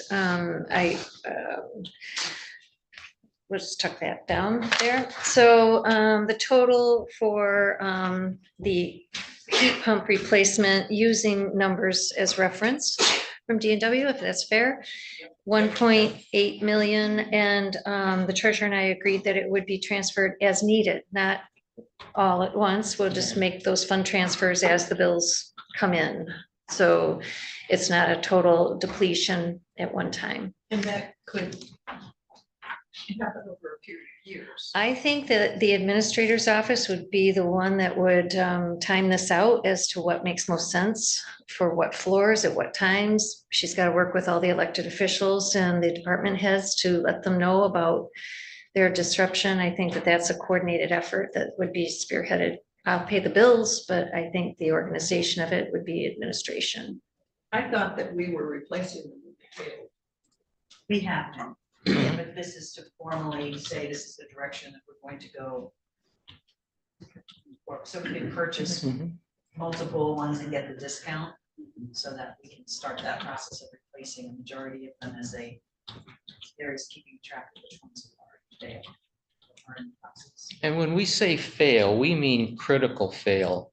And I'm sorry, I don't mean to interrupt, but it's critical components that are the issue. If it's a blower motor or a circuit board, that, you know, that's not a problem. But when we lose a compressor or a reversing valve, that is some serious stuff, because then it has to come out of the ceiling. You don't want to put a torch up into the ceiling. And I've had to do it several times, and it's like, we don't want to do that anymore. I hope that information helped a little bit. Okay. Okay, and then that will put to bed the HVAC discussion. Yes. Okay. Moving on. Thank you, Gary. Do you need any more? I think, thank you. You're welcome. Thank you, Gary. Pleasure Thank you. doing it with you. Yeah. Okay. Anytime. Anybody have any questions? So this ends the conversation of utilizing DTR and ARPA funds at this time. Moving down the page, just to remind you that now we're moving into general funds. You have pending statutory commitments that I keep updating you that the net effect of all the drains coming to fruition in 2024, if that is to happen, the indications seem to be going that way, but that's up to the drain commissioner. We're at about 85,000 out of pocket after we prepay, and I recommend we prepay our assessments. We're at such a low amount now. We just prepay our assessments. You can make that decision as each drain comes before you. But I wanted you to know what we're looking at net. You've already approved the Leland Dam roof and walkway, but we have not moved the money into that. We will move it when there's an RFP. You've already approved it, but to move money into the dam fund right now would deplete the general fund. So we just wait for the RFPs and the project, and you've already approved up to 66.6. Yes. I'm a little confused, Kathy. I thought at our last Leland Dam Authority meeting, we put this on the back burner versus the hydraulic system. Okay, and that's why we haven't moved the money. Okay. We've said, if you go ahead with it, whenever it is, you've got the go ahead to go. So we just haven't moved that money yet, but I want you to know that you've made a commitment. Okay. And then the telephony recorder, we agreed to put that into the purchasing in 23. It was ordered, delivered, but not installed until 24. So I did not amend the 23 budget for that. It's functional now in 24, and that's what the auditors are looking for, is delivered and functioning. So we'll make an adjustment using general fund money to pay for that in 24. Now, your consideration items that you need to discuss today and decide on are listed under the 24 consideration. And to give you some scope, if you're to look at all of these things, the total commitment from the general fund, if you say, yep, we're doing it, we're at about $443,000. I've talked with the treasurer. The general fund is solvent enough. I mean, we have the money and the timing of it. It's not all going to happen at one time, but he feels comfortable with it. He's got the assets freed up. So we will be fine on cash flow if you decide to go penny for penny, which we don't, but for discussion purposes, let's just talk about the project and we can know that we've got the funding if you decide to go that way. So I was hearing that Parks and Rec had a $55,000 capital outlay unspent in 2023. That amount was repeated in the 24 budget, 55,000. The Parks and Rec have presented that they would like to amend that line item to 110,000. In essence, take on 23's unspent, add it to 24 so that they have a 110. So we've already budgeted 55, you've already approved it. This would be an increase of that line item of 55,000 to 110 to allow them to work on their identified projects. So that's one thing that I took from budget discussions. So that money is there that they didn't spend. It rolled back into the general fund, so we'd have to, but if they want 55,000 for 23 to buffer 24s, we have to amend the budget and use fund balance. Then I have been told by your building safety department that the north facade needs your attention. Serious attention. So The building official, Amber, said she could be here to talk to you about it if you'd like to see her at a meeting. The inspectors are concerned. And so I don't think this can get kicked down the road any further. In 23, I remember that there was a proposal by Mission to draw up engineering specs and do project management for a firm to come in or someone, construction, to come in and fix the north facade. That's about as far as it got. So I put a number in here because it's been kicked around 400,000, 100,000. I've heard all sorts of numbers. You need to put some money forward to decide what you're going to do. And I stuck 150,000 here just to get this discussion going, because you're in serious need of attention on that north facade. So that's not based on anyone's estimate. No, just me picking a number and saying, discuss. Well, not entirely. I met with another engineer, construction manager who didn't think it would exceed that. Okay. It's not been a formal proposal put out, we're still waiting to engage somebody, but that is not a roof and it is not a, it's just fixing the problem.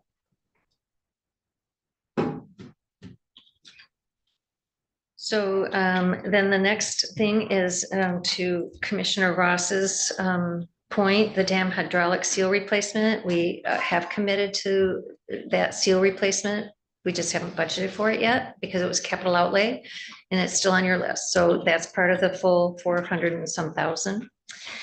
And then we did budget a marker of 25,000 for the reseal on the parking lot and the balance to be determined in 24. I put 40,000 there just so 65,000 roughly for the parking lot reseal. I think it's been coming in around 50,000. Chief Deputy Zawicki, can you recall? Between 35 and 50. So I just put a number there for discussion. I think you're committed to resealing because it's a cyclical thing. It comes up every 3-4 years, I believe. And so this is it.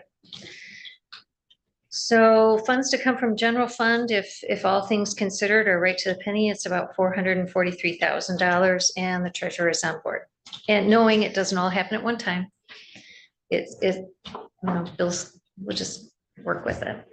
So Commissioner Lautner. So we can pay this out of general fund, but we've got, what do you have, almost what, $90,000 we want to put into the dam? Is that everything? And does that repair, what about the walkway, the bridge? Is some work done to that, or we have to do some work to that bridge? That's a 66 for the roof. No, not the roof, The bridge. and the bridge? Yeah, Roof roof and walkway. And the walkway, okay, the walkway is the bridge and not the. And again, that's been put on the back burner. It's up to code. It doesn't need anything immediately, but it will need something. Right. More important is make sure that we have our hydraulic system updated, the seals ready. But we have that, and we've got general inspections and painting. I guess the question would be, do we want to pull it out of general fund, or should we be looking at our special assessment district and get that set up so that it's just an easy roll? Because for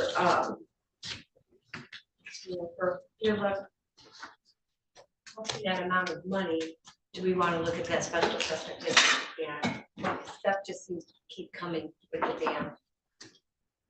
I would like to say, as a member of the dam authority, that is an asset owned by the county, and all of us benefit from having a functioning dam. So I think this is well within where our county funds should go, is to support our county dam. And some would also argue that certain people get more benefit out of the dam than others, and it's just a question of who is going to pay for it. So is it fair to say, that because it's not just the dam, you would argue that, well, everybody benefits from the lake.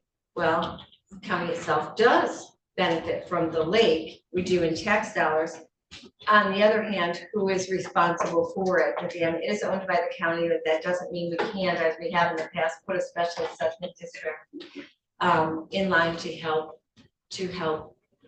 cover that, so it doesn't come out of the general fund entirely. And I don't think that's too much to consider. You know, there are other lakes in the county where they pay 100% of taking care of their dams, and they would argue that why am I also paying for this dam if the county isn't paying for our dam? So I just think it's a fair thing to say. If we set it up, it would be an easy roll to just continue to roll that. So not knowing, I guess, is the roof and walkway integral to the function of the dam, or is that just the appurtenance that we have there for people to walk and look? Well, and we do need a walkway in order to maintain the dam. So some of the functions that the dam does, we have to have a walkway over it. But again, the current situation is that that's in good shape. It's not a prime concern.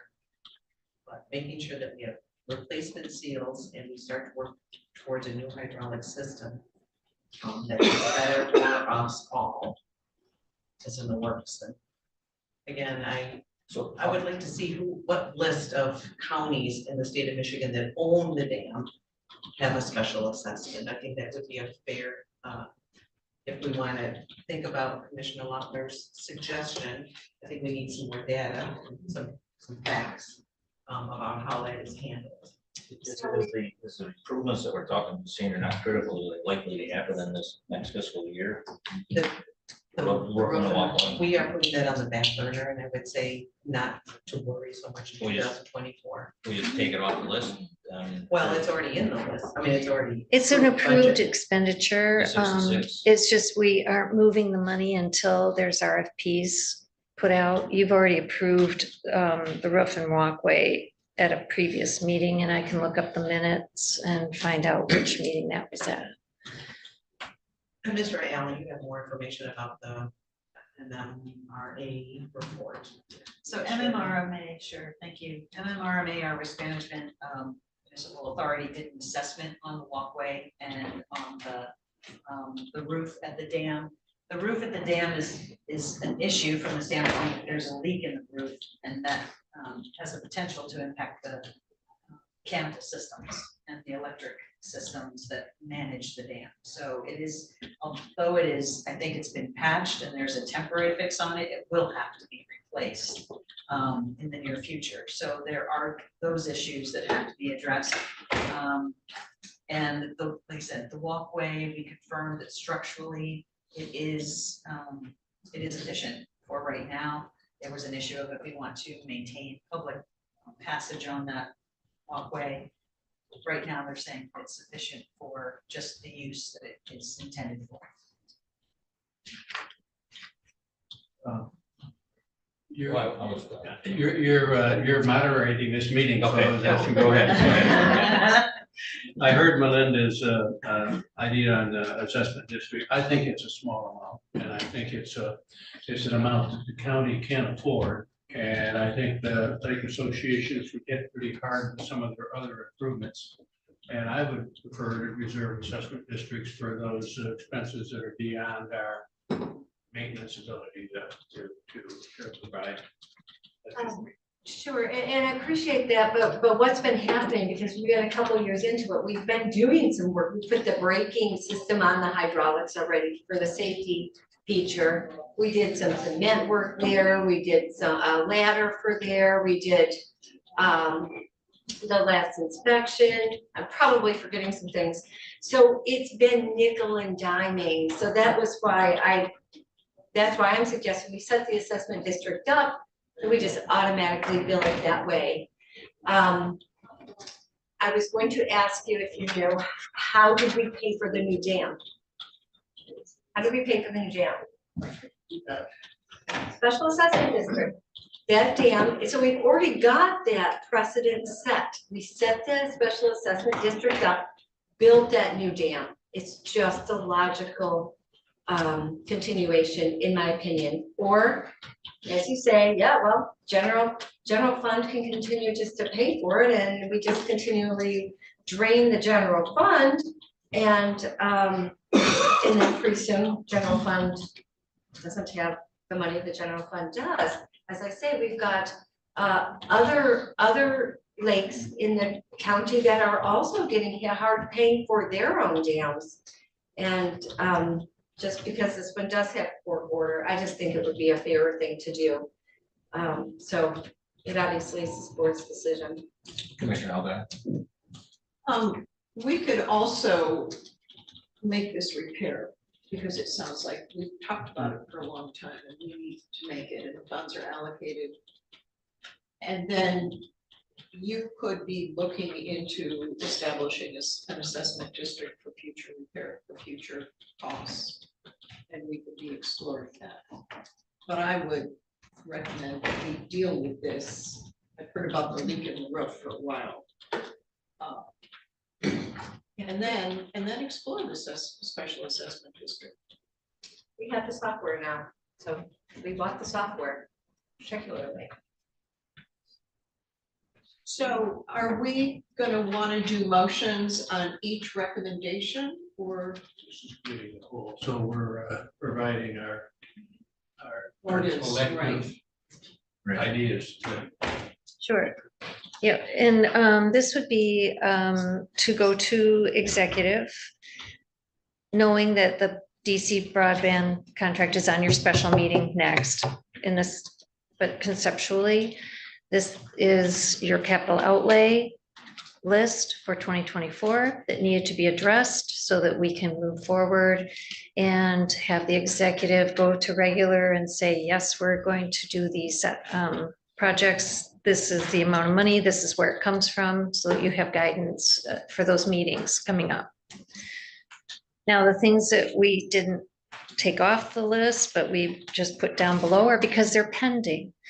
We're still in negotiation with Charter. We don't have a proposed contract. I believe we will be seeing one sooner than later. Would you agree, Administrator Allen? Yes. So we will be seeing a proposed contract that Chris Scher has shepherded and guided us toward in the near future. In the meantime, we will be receiving invoices for his services because we're not in contract. But Kathy, to follow up earlier into Commissioner Algar's concerns. Yes. You know, round numbers, and you and the treasurer have discussed this potential thing out there. Could I bring John to the table? Yeah, if you'd like to John? do this, just, I mean, I'm just trying to think these things that we know are out there. Commissioner Algar had this concern that, yes, you know, that we do this and then it's all gone. So I just wanted to say, hey, somebody's taken a look out a little further and said there's possibilities to do this. So that's, I guess, my question. Okay. So I mean, if the broadband remaining is 1.2 and you got 250 in financial software, and you've got 50 in cameras, and those are just guess numbers. So there's like some $1.5 million in that bottom three items, give or take, not addressed right now. Those likely will be, down there. yes, addressed as we get closer to revenue collections and settlement. When we understand what the March settlement's going to be for taxes. Is it going to be $3 million? Is it going to be $4 million? I can't tell you that right now. As we get closer to July and we start getting in our current collections, that's going to help us, you know, get back up to par. So to answer your question, I mean, we have vehicles that we're earning interest on right now. Once those are depleted, we're not going to have interest bearing money market accounts or bonds or commercial paper. That's going to be replenishing those pools. When we draw down for, say, another $1.4 million, it's going to be out of fund balance. Albeit we haven't calculated what our overage might be for collections in 23 and 24. So we'll have something there to offset it, but likely, I mean, we're going to be drawing down fund balance. So I understood that we would still have enough money in DTR to cover Charter. That's somewhat subjective because, like I said, I don't know exactly how much my settlement's going to be, and I don't know when that Spectrum contract's gonna come due. If it's 2025 first quarter, Hopefully it'll be this quarter. this quarter for $1 million, it would be very difficult to, No, So what are our options? just, sorry, but I can't believe that they, without a contract in place, they're gonna complete that work in the first quarter for $1 million. No, I mean, we're gonna get our contract, we're gonna get a But- number, but- what I'm saying is we'll be getting a definitive number. But he's just talking about expenditures, so when it's Correct. gonna be actually spent, and so. Okay. and not to overspeak, but some of the other contracts were reimbursement based on completion of certain stages. I'm not privy to that. So as you ladder these things out and the agreements become more clear, so I'll have a better determination as to when the funds will be available and to how much. So as it's a moving target, I mean, we're playing with somewhat of a range because the settlement isn't a sure thing yet. And collections haven't come in yet.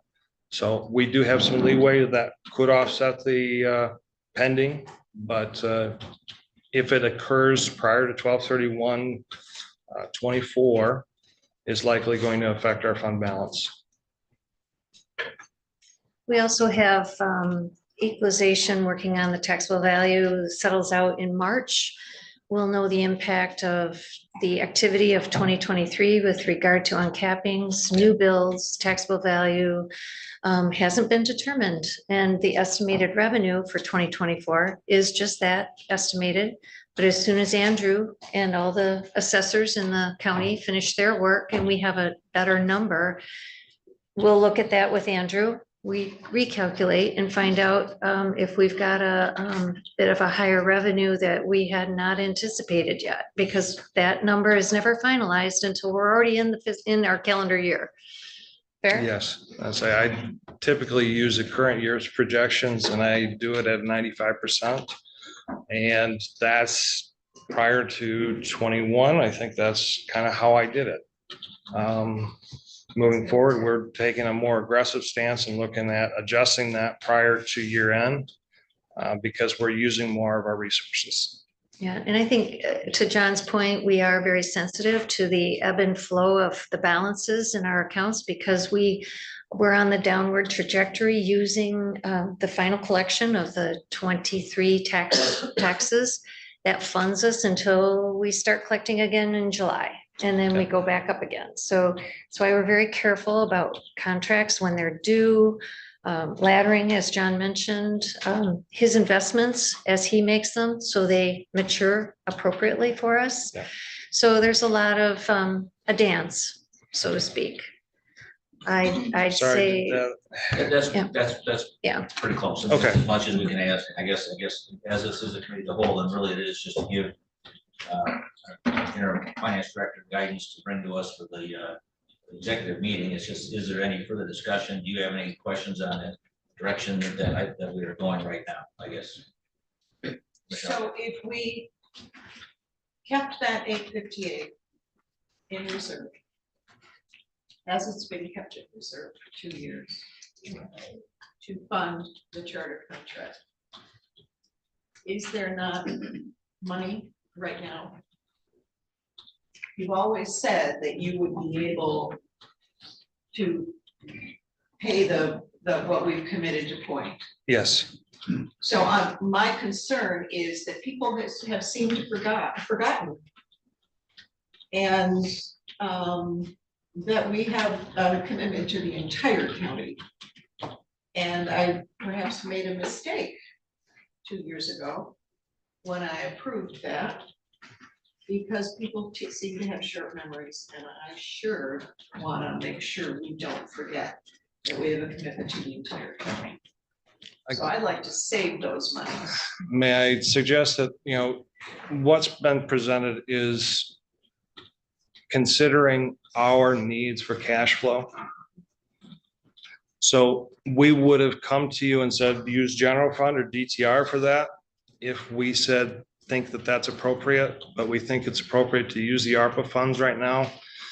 As we draw those down, settlement will occur and the general fund will be reimbursed for any back taxes that are unpaid. And we'll be moving forward with settlements. The DTR will know how much to disperse. As to your question, will there be money available for charter? Likely there'll be money left in DTR, but I cannot commit that until I go through the settlement and understand what that fund balance looks like. Because otherwise, in 25, me or my successor will have to borrow potentially to settle for taxes. So you're kicking the can down the road to finance a project today for tomorrow in the hopes that the revenues are going to come in higher and we're going to make those adjustments and our settlement will be average to below average so that we'll have additional funding available for there. So I think I can speak for myself at least that the recommendation to use the ARPA funds stands. I am just gonna want a commitment from the board that we are committed to funding. No, I agree. The entire town. Hopefully by our February executive board meeting, we might know something. But I think I've seen everybody's head shaking in a positive way on what Kathy's presented. Yep. I think it's time to move this to the executive committee for official approval.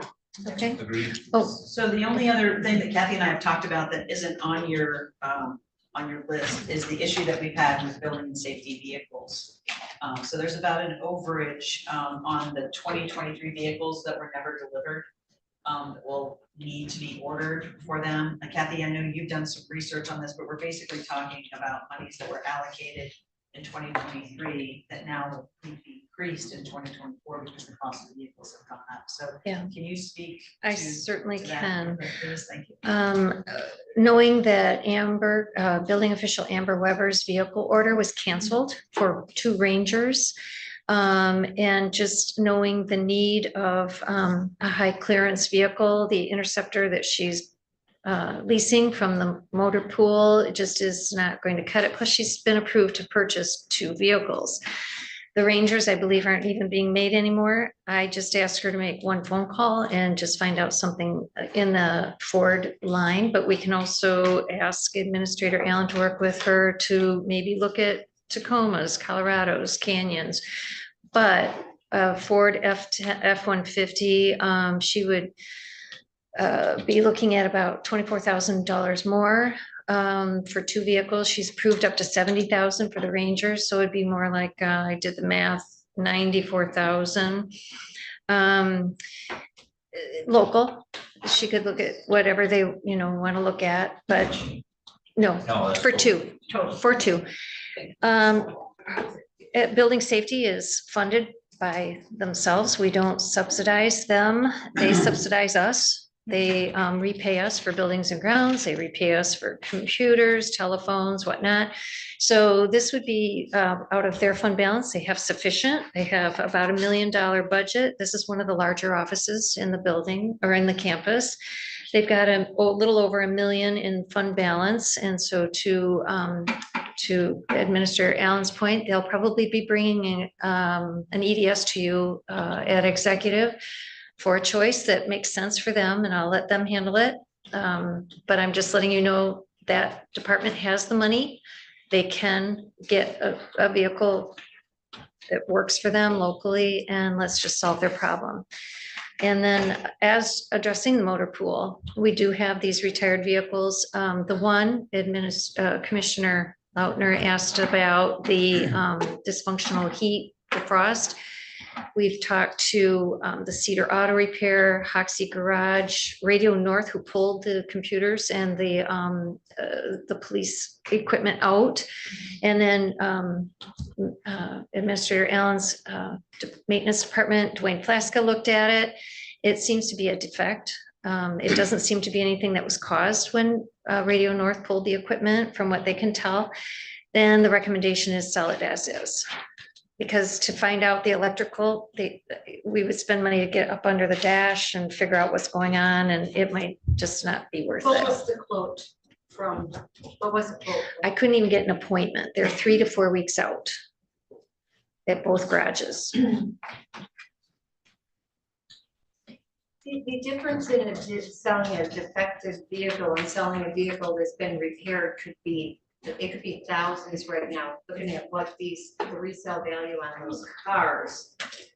So is it worth getting that appointment and getting that estimate? Because if it's a, $4,000 repair, clearly sell it. But if it's $1,000 repair, the difference could be a lot. Way toward it.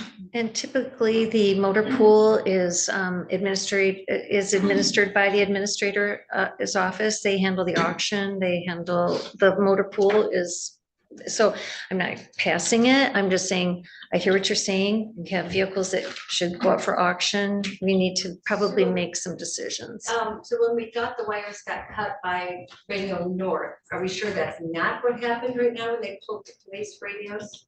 I think Dwayne Flaska talked to Radio North and they talked about it and they realized that it seems to be a switch defect between defrost and heat, is what I read in the notes. Well, can we wrap this up and then Yeah. move it on to executive? We just want you to know you're gonna get an, yeah. It's a switch and we lose thousands on a vehicle. Doesn't make a lot of sense to me. Don't disagree, but I think hear it's you. a business that can be handled later. I just know you're gonna get an EDS for purchase of trucks. Okay. Commissioner Ward. Yeah, just one very minute thing, the Parks and Recreation, Leelanau Parks we have is the greatest thing in the world. We doubled it to 110,000. I just saw a couple eyebrows raising and the people here saying, why we didn't spend 55,000 last year? And I just want to assure these people that we do have $110,000 worth of improvements laid out. Okay, that's just, I'm not against it. I'm just saying it looks bad that I got 55 I didn't spend, but we're gonna give them double, okay? I think there's an RFP out right now for the gazebo repair at Old Settlers Park, and I think the RFP deadline is March 31st. It's coming out. Okay. That's the biggest portion of the trip. I think those expenditures still have to be approved anyway. We're just. Right, I just budget wanted- money, so, yeah. It just looks, to have it not spend it and double it, that just doesn't look great. Well, and I know you all know we have one more meeting before our hard stop at 1:45 for the health department meeting this year. Yeah. So let's conclude this meeting with Kathy. We'll see all this back at executive committee. Yes. Thank you very much. You're welcome. Thank you. Thank you. Thank you, John. We now are at the end of our agenda and would invite public comment up to 5 minutes on the topic that you'd like to share with us. Yes, Renee.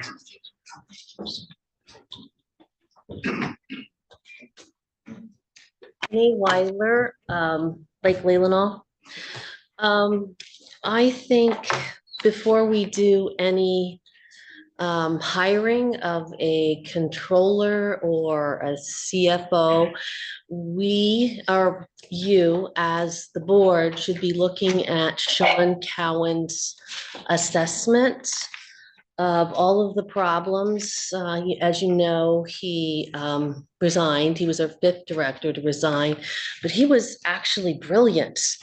If you read this report, he tells you all of the problems. He assesses every single problem, and then he gives you solutions. So I would really like to take a look at a couple of things. Simple concepts like dating a journal entry on the date of the event are not followed.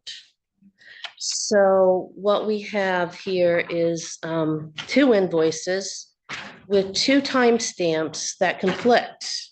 I mean, same invoice, August 16th, 23. One, according to the timestamp, was received August 18th, which was 2 days later.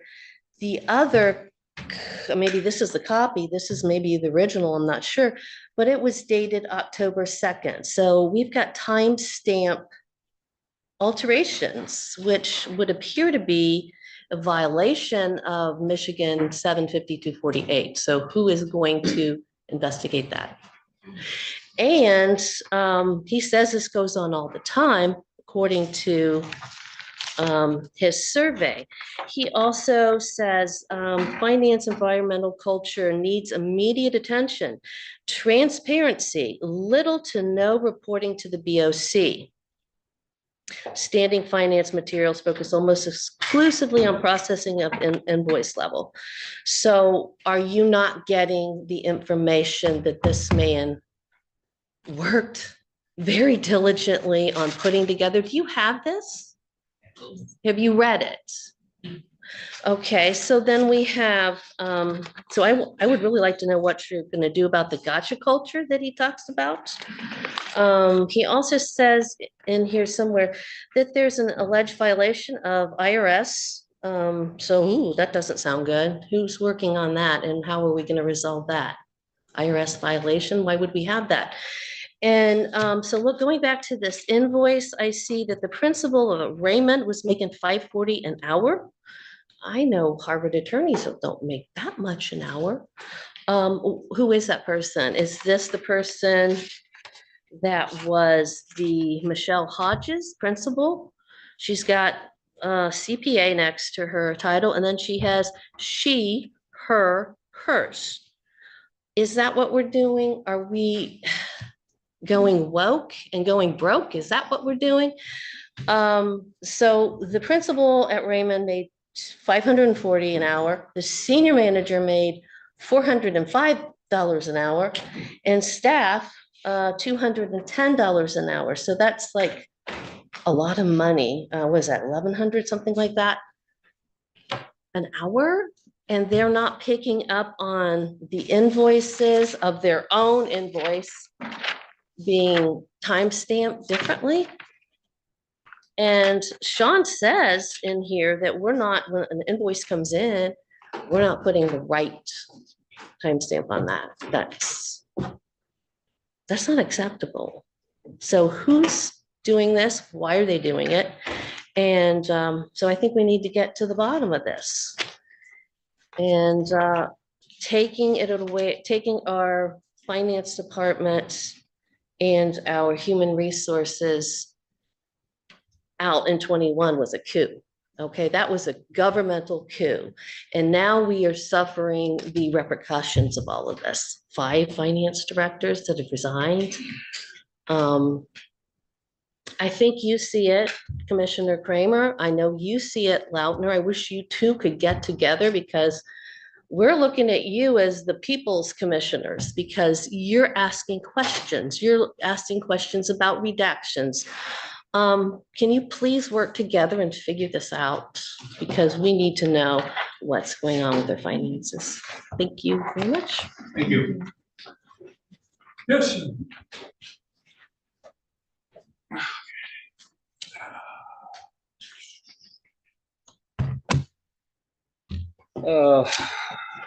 Because of how late everything's running, I'm gonna keep my comments moving.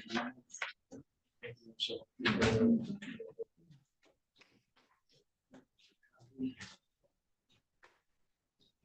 yes, just some notes. Check with the time. I'm gonna look at it. Right. Or these briefly, very little video on the show, you know.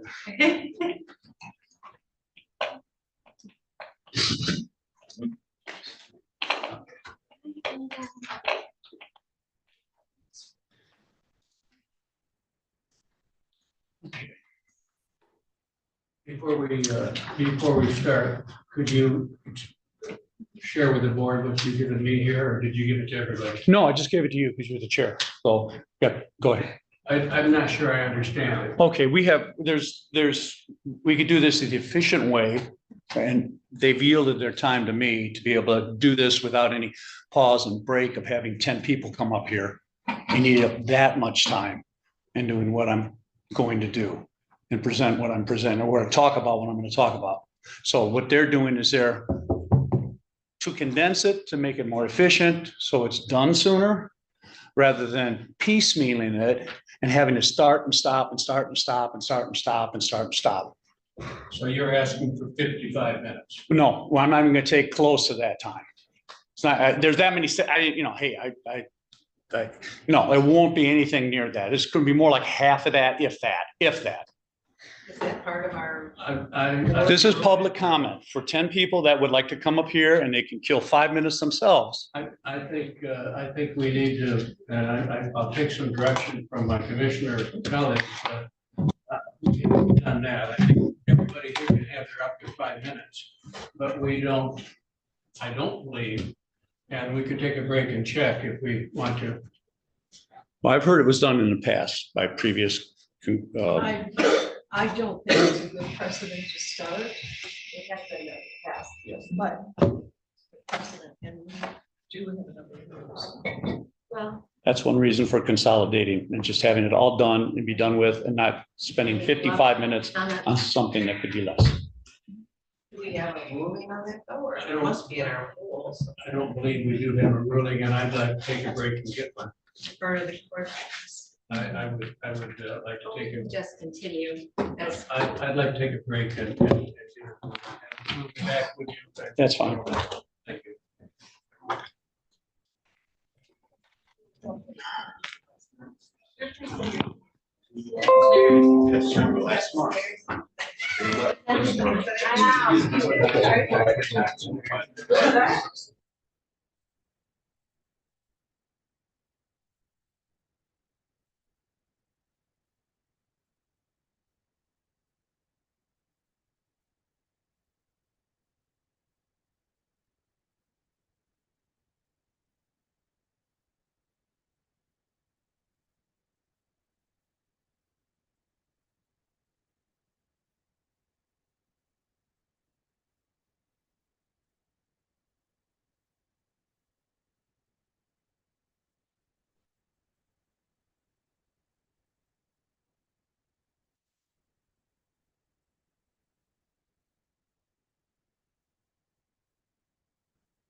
Oh, I'm sorry. Can I introduce what I just said? Oh, yeah, sorry, go ahead. The clerk and the administrator and I did talk to the attorney, and we have a great deal of flexibility on how we handle this. And I just talked to him about a couple of different options. And I think the option that one option is everybody could take the 5 minutes as long as they weren't redundant. And that'd be their 55 minutes of public comment. One is for me to negotiate with him and say you can't have 55 minutes, but you can have some amount of time to get the message out. Or one is to add it to the agenda of a future meeting. And what we just talked about is giving him 10 minutes today to introduce his topic and adding it to the February meeting as a topic, at which time there'd be no more than an hour given to this topic. So I think that's where we are. I think that's fair to the audience, and I think it's respectful of our time. And I think, Michelle, it's consistent with what we heard. It is. So if that's okay, we'll start the clock for 10 minutes, please. Okay, thank you. I won't cover too much on the handouts. It'd be nice if you would look at it. It's relating to the security, so serious security flaws in Leelanau County in the election computer software. Just turning the page just prior to the election real quick. That's full. Keep going. Okay, sorry. Okay, it was discovered in the court, or right off the bat, our Michigan Election Security Advisory warned us against, strongly recommended doing a test on the software to be used, which was never done in October prior to the election in 2020. It was never done. And this is our state that said, do this. Check the source code, do a penetration test. Next thing, a court document, you can look at that. You're going to see that supposedly the people that certified our equipment back in the day were out of certification themselves. I'm kind of a certification guy. I worked for DEA for like 10 years. I did my own company. DEA is digital electronic automation. I was calibrations and certifications.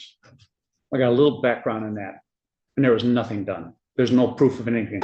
It's no different what they got from where you take something to a notary and have her witness it. Okay, the last thing, or the couple other things real quick, because I'm meeting up this time, this 10 minutes.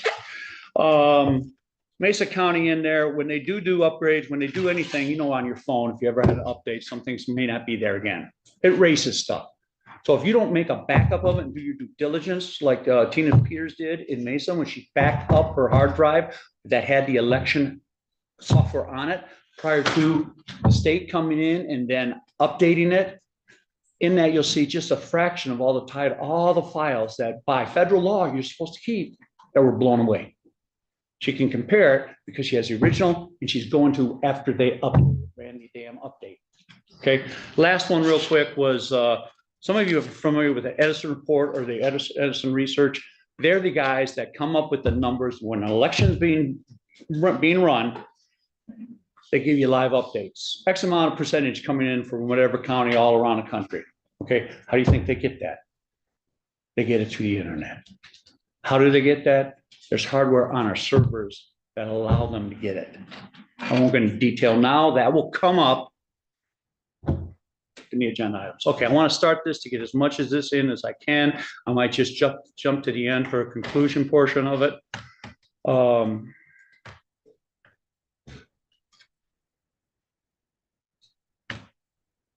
It's on the sheet who this person is.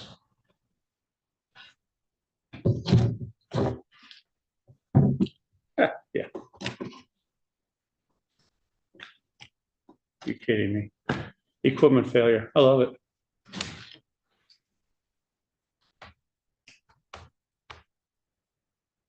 My time.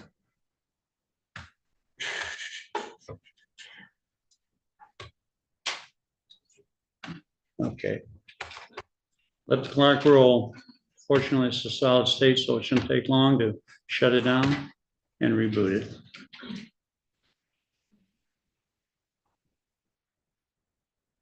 Oh, excuse me for the slight delay, but I guess it's on my clock this time. Okay, you're gonna be hearing from the first one, you're gonna be hearing from the original programmer who was asked to write election software that would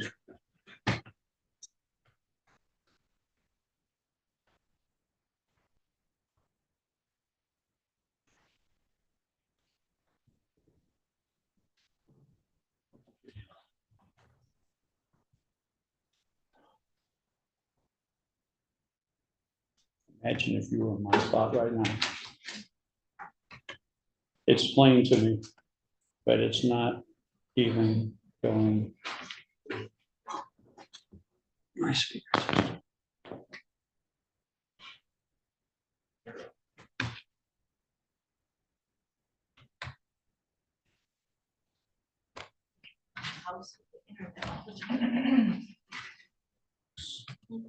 Yeah. It's the whole purpose of this. Okay, so I might have to wing it with actually talking about it. It's gonna add to the eat away at my hour that's gonna be coming up next month. Okay, well, I'm not as exciting as what you would have heard, which is very disappointing. Anybody else got a computer here I can use real quick? Unplug the speaker. It doesn't work. Does anybody got a laptop that I can throw up here real quick? Didn't think so. I actually have a flash drive I could put in the TV, not working, just a flash drive in a TV, not in a computer, and we could play some of it on the monitor. I think we'll have to do that next time. Yeah, we had this set up before on a monitor, and then somebody yanked that ability away from me earlier in this. Okay, off the cuff. Why are there security flaws? What you were going to watch was the original programmer who was asked in Florida back in 2000 to write a software program that would set an election to only produce one winner, a certain winner that they determined. So it was set to go 51-49. He wrote the program. He explains the program. They never used it. He strongly suggested, okay, this is how you do it. So this is what you look for. And the first thing you do is you just get rid of the software. You get rid of the computers. And his rationale was, who owns that universe? The program runs everything. You're in a virtual world now. You have no human interaction. You have no human chain of custody. When it's not in a virtual, when it's not in a real world and it's in a digital realm, you don't see it. You can't see it. You have to bring in experts that can maybe decipher what that code is. But then again, you have to be open to bring those people in. He goes through that in great detail. The next person that was going to be coming up was a former, somebody that might be with the CIA. He's considered one of the brightest guys there. He's a senior cyber security chief for the FBI. He, after Snowden released that information about what the government's capabilities were, he has been in the business and has cardinal knowledge of it as he talks about it in his declaration to the court of what he's done. He doesn't give graphic details, just what the capabilities are and what he uses and what he's found with our voting machines and our voting systems and how they've used them in other countries to manipulate. That was the second individual, Naveed Isharas, I believe his name is. The first gentleman's name was Clint Curtis. It was going to move on from there. Boy, I am disappointed. I've got to tell you this because I'm probably, it's not near the impact. And many of you have probably seen this if you've watched any of the news, not necessarily the mainstream or lamestream news on regular cable channels or the over the air. They wouldn't necessarily report it, but there's enough documentation out where people are saying, the internet machines aren't connected, the machines aren't connected. Chris Krebs came out. He's CISA, which is an umbrella company or umbrella organization from Homeland Security. People that should know and that do know, and that's why they formed CISA. I think it stands for Center for Internet Security Agency. Chris Krebs came out boldly, said, safest election we've ever had. Safest, no problem. Except he had to walk it back when Ron Johnson, a senator, I believe, from Wisconsin, had him in a hearing, a Senate hearing, and he was being asked certain questions. And the senator's trying to, get him to say, but this is what we're seeing. This is what the public sees. As an election's going on, you see the constant updates. That's one way they can do that is if there is some kind of connectivity to voting machine software. And it's gotta be live for them to update it like that. Everybody's seen that. You can't really deny that. Finally, at the very end of that conversation, I don't do it as well as you would have seen it. Krebs has to admit, well, yeah, they are connected. But you had to walk back what he boldly stated not a couple months prior to. Okay. Then it goes on with politicians, prominent politicians and some bureaucrats. The bureaucrats were more or less saying the machine's not connected, And then you have politicians, and I'll just key in on one of the last ones that comes up was Kamala Harris. She was a senator at the time. Before the February meeting, let you and I meet and we'll make sure that we. Is my time up? I'm sorry, I didn't hear that. Yeah, it is. It's your 10 minutes. Okay, I'm sorry, I did not hear that. But we'll meet and make sure we meet with the IT director, so that if you need AV for. Oh, yeah. Well, it's for your benefit to be able to see it. It's Thank for you your very benefit. much. Thank you. And sorry we had to do that early, but thank you for your commitment. Okay. Any other public comment? Yes, Ms. Dawkins?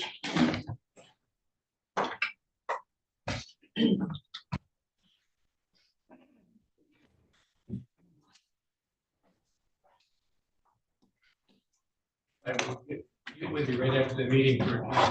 Yep, sounds good.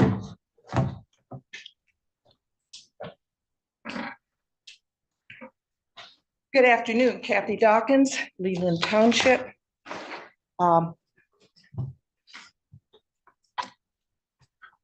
Interesting, the word woke. I love it when people take a word that I'm not used to how I think they're using it. So 10 symptoms of the woke mind. Number 1, you read books and don't burn them. Number 2, you embrace science. 3, you are willing to change your mind when new information becomes available. 4, you understand that most issues are not black and white. 5, you believe in true equality for all people. 6, you like to share. 7, you embrace cooperation. 8, you respect others' rights. 9, you believe culture and the arts have value. And 10, you care for the planet and all its life. So if somebody is woke, good for them. I like those characteristics of it. Another thing is I quite often hear the word taxpayer, how we have to worry that we are concerned about our taxpayers. It is not just taxpayers that this Board of Commissioners need to be concerned with. We need to be concerned with people who are electors, eligible voters, and that does not mean that they necessarily pay taxes in this county. So I would like to see that overall thought in people's minds when we talk about what is the board, what is the county here for. Thank you. Thank you. Any other public comment? Bill?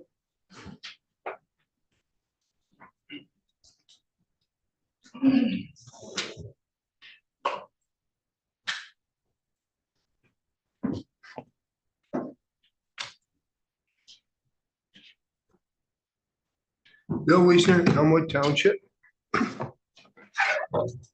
And no fraud. That's what we have to have, and that's one person, one ballot, one vote, one day. And I did hear this comment that this was one of the commandments of the woke. Number 1, you read books and don't burn them. And the librarians at TC West and TC Central, they don't allow anyone who's not woke to read books. They've got 500 books promoting LGBTQ at TC West and not one promoting anything on the other side, a reasonable, compassionate view of homosexuality, not one book. The library at on Woodmere, they've got over 800 books and they have one. It's a good book showing the other side by Michael Brown, Dr. Michael Brown. But anyway, going on to what I'd like to talk about is the election fraud. And back to the summary of election fraud in the 2020 presidential election in the swing states. There's 142 different bullet items showing the fraud there. And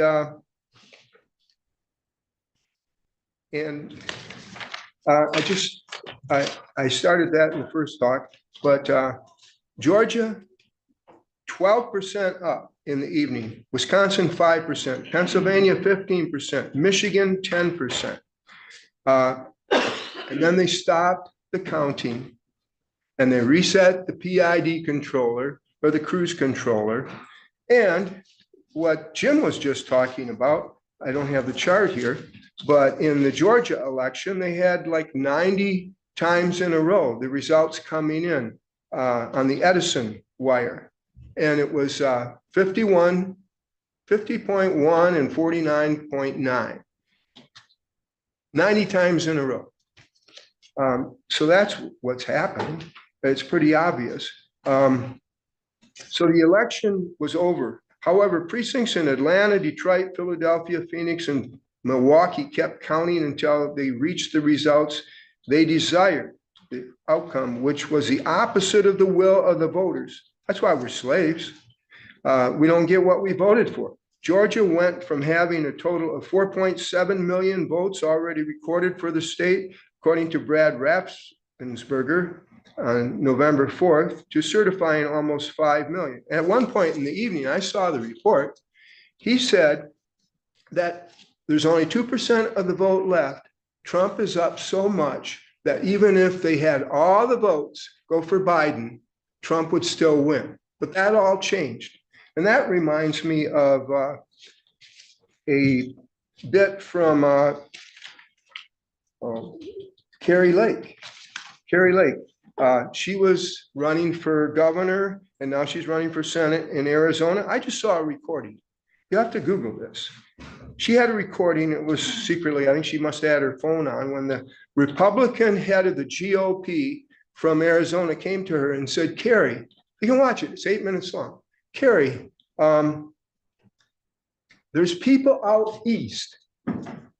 There's people out east. He didn't say who they were. I don't know who they were, but they would offer you a lot of money if you just step back from this for 2 years. And she constantly came back. No, this is about getting Trump out.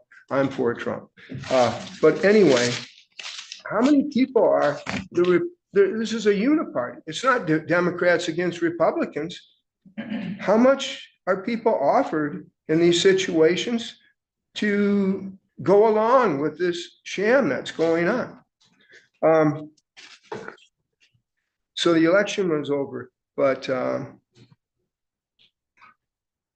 all right. And then in Arizona, they called Arizona before they called Ohio. Ohio, Trump won by 8 points. It's 2 time zones ahead of Arizona. But Fox News called Arizona to give the advantage to Biden. And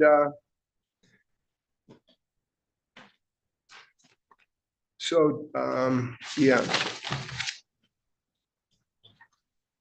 Okay.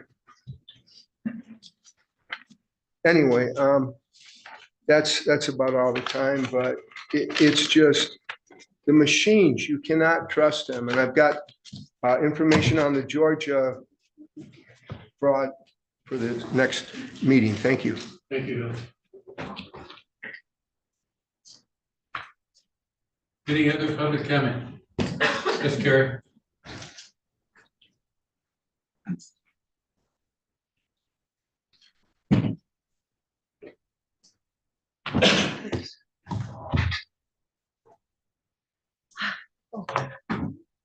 Carrie Onan, Centerville Township. Thanks again to each one of you for your service as our commissioners. Thank you. I know you might get sick of hearing me say that. I hope not, because I do mean it each time I say it.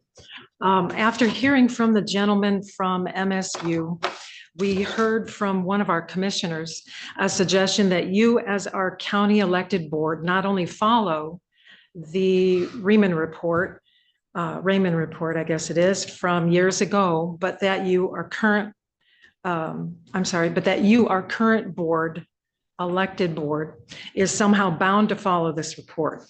From what I understand, this motion was made to use the report by a prior commissioner who's no longer serving on our current elected board.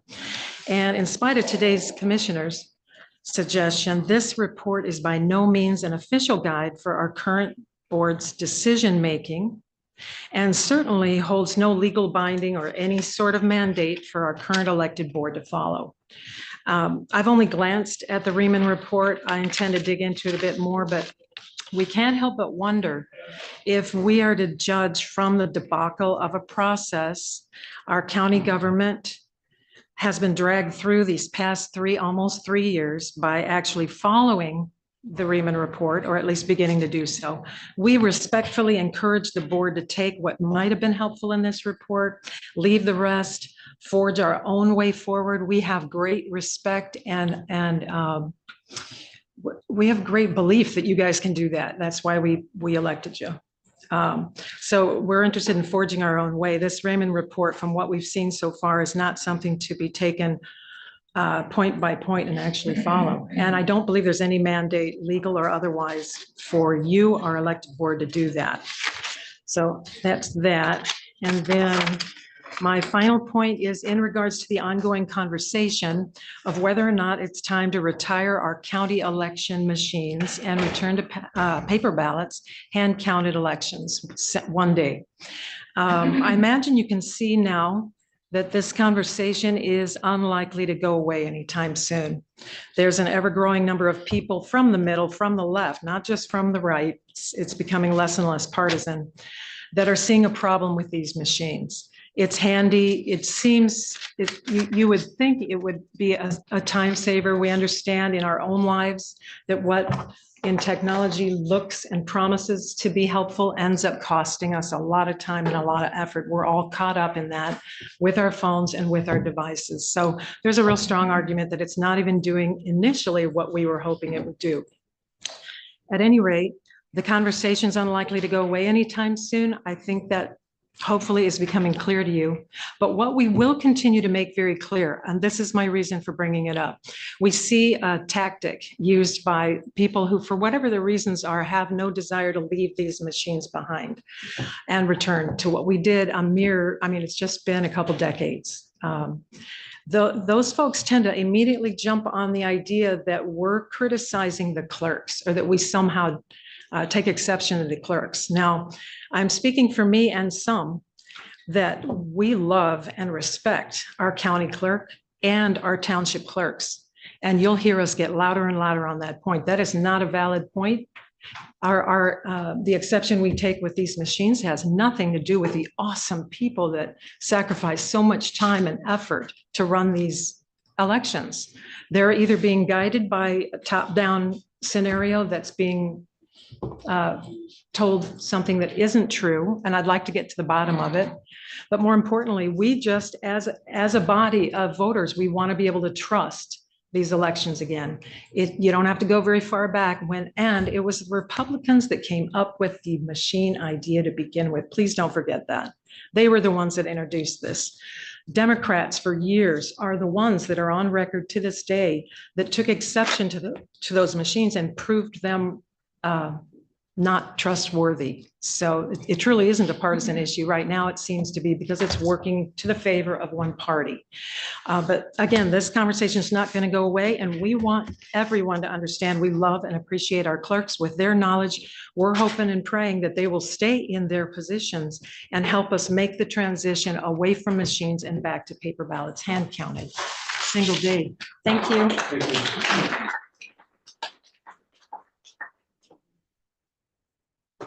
Any further public comment? Yes, sir. Were you one of the ones on this list? I am, yes, but And I would ask you to keep it short because we gave some of your time away. okay, I'll try and be brief. Thank you. My name is David Mosier and I live in Suttons Bay. And I understand a lot of and appreciate this opportunity, but I understand a lot of concerns that voters and people's concerns are about paper ballots and their emotions about it. When the elections occurred around the country, there was a period on One American News where they were showing the testimonies for almost 10 days. My wife and I watched it all. And the testimonies were from the legislatures of Wisconsin and Michigan, Arizona, and Pennsylvania. And poll workers, we heard hundreds of testimonies from poll workers all over the country about what they saw as clear violations of how the polls should be operated. They talked about USB sticks that appeared out of nowhere, trucks coming from New York to Pennsylvania in the dead of night filled with ballots. I mean, there were testimonies on and on from many people describing clear violations. In Detroit, the conservative Republican poll observers were driven out of the polling room, and pizza boxes were put all over the windows. I mean, these are real facts.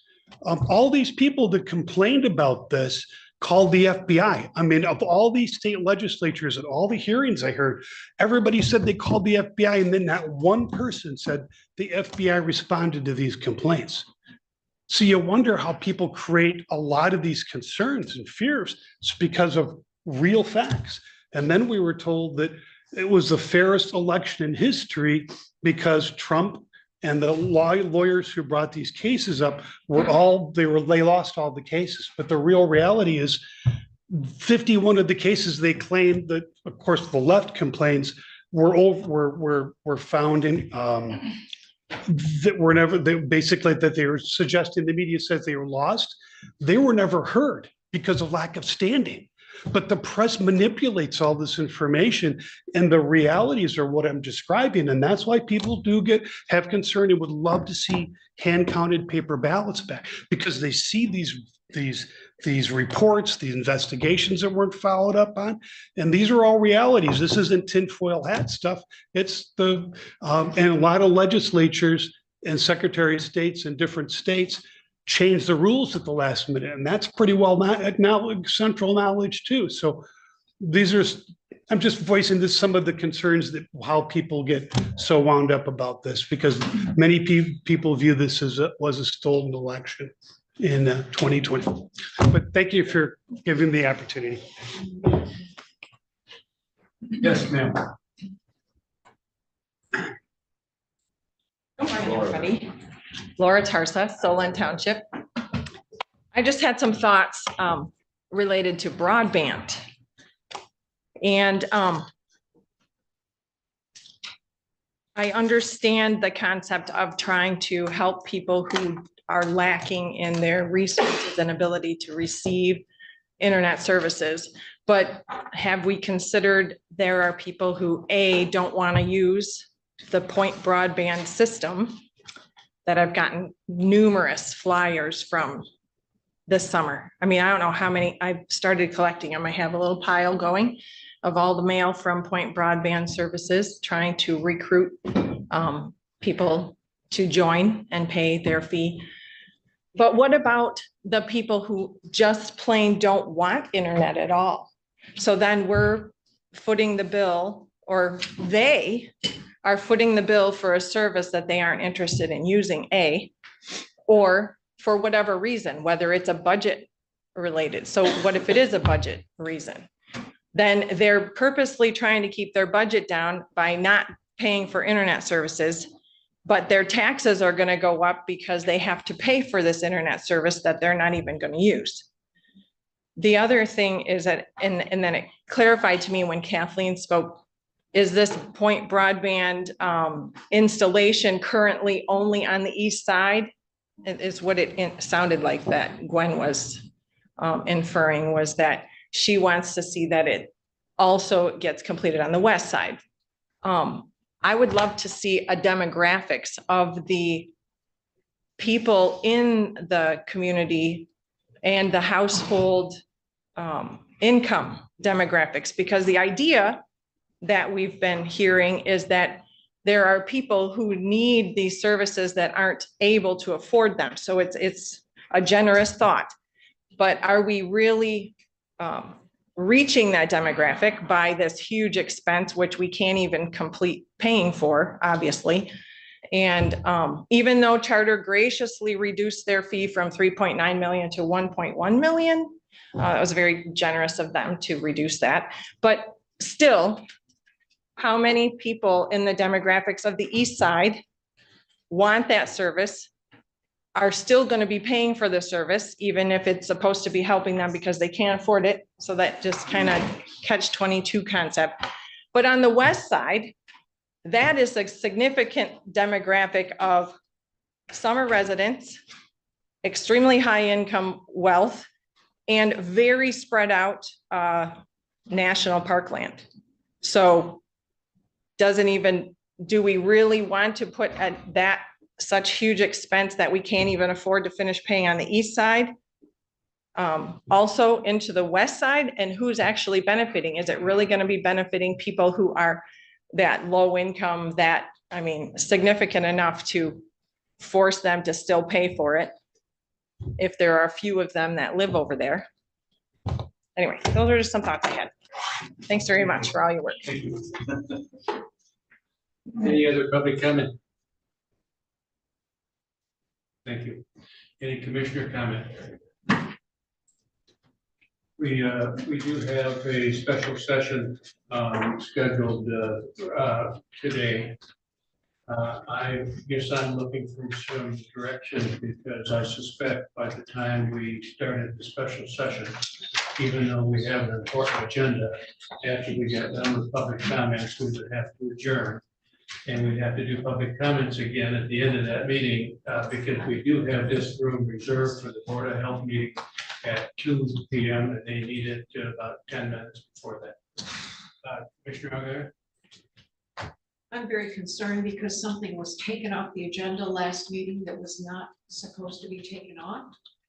And we have a contractor who has been waiting patiently to be paid for his work. And if we do not have a meeting, what we will hear once again is, oops, not yet. And we've been playing with this since December. I hear that. You want to, I mean, I just, for discussion's sake, with respect to Commissioner Elgar, could we, when people entertain amending the agenda, just include items 2 and 3, which seems like we get through pretty quickly. And then schedule another meeting for the rest of those items. Just as a suggestion. I would support that. Amending what meeting? If we, amending this upcoming, I don't know if we can we just pull things out of the. Pull things, we can't. So if we pulled everything but 2 and 3 out of the next meeting, to get that little piece of business taken care of, and just ask to allow us to get, I mean, I can't tell you not to say stuff, but it's just, yeah, we can be allowed to get our just work gotta get done. it done somehow on this one, so. We have work to do. Is it fair to ask who would want to make public comment before the next meeting? What's that? Well, that's the next meeting, so. Yeah. Okay. Let's give it a shot. Motion to adjourn? Yes, so moved. We will adjourn for 3 minutes, Jen? How much time do you? Sure. 3 minutes? Let's take 5 and we'll be back. Camera. I changed my. We will be back. I'm not changing. Are you in? So I am now. Yes. I haven't gone anywhere. Good job. I'm available.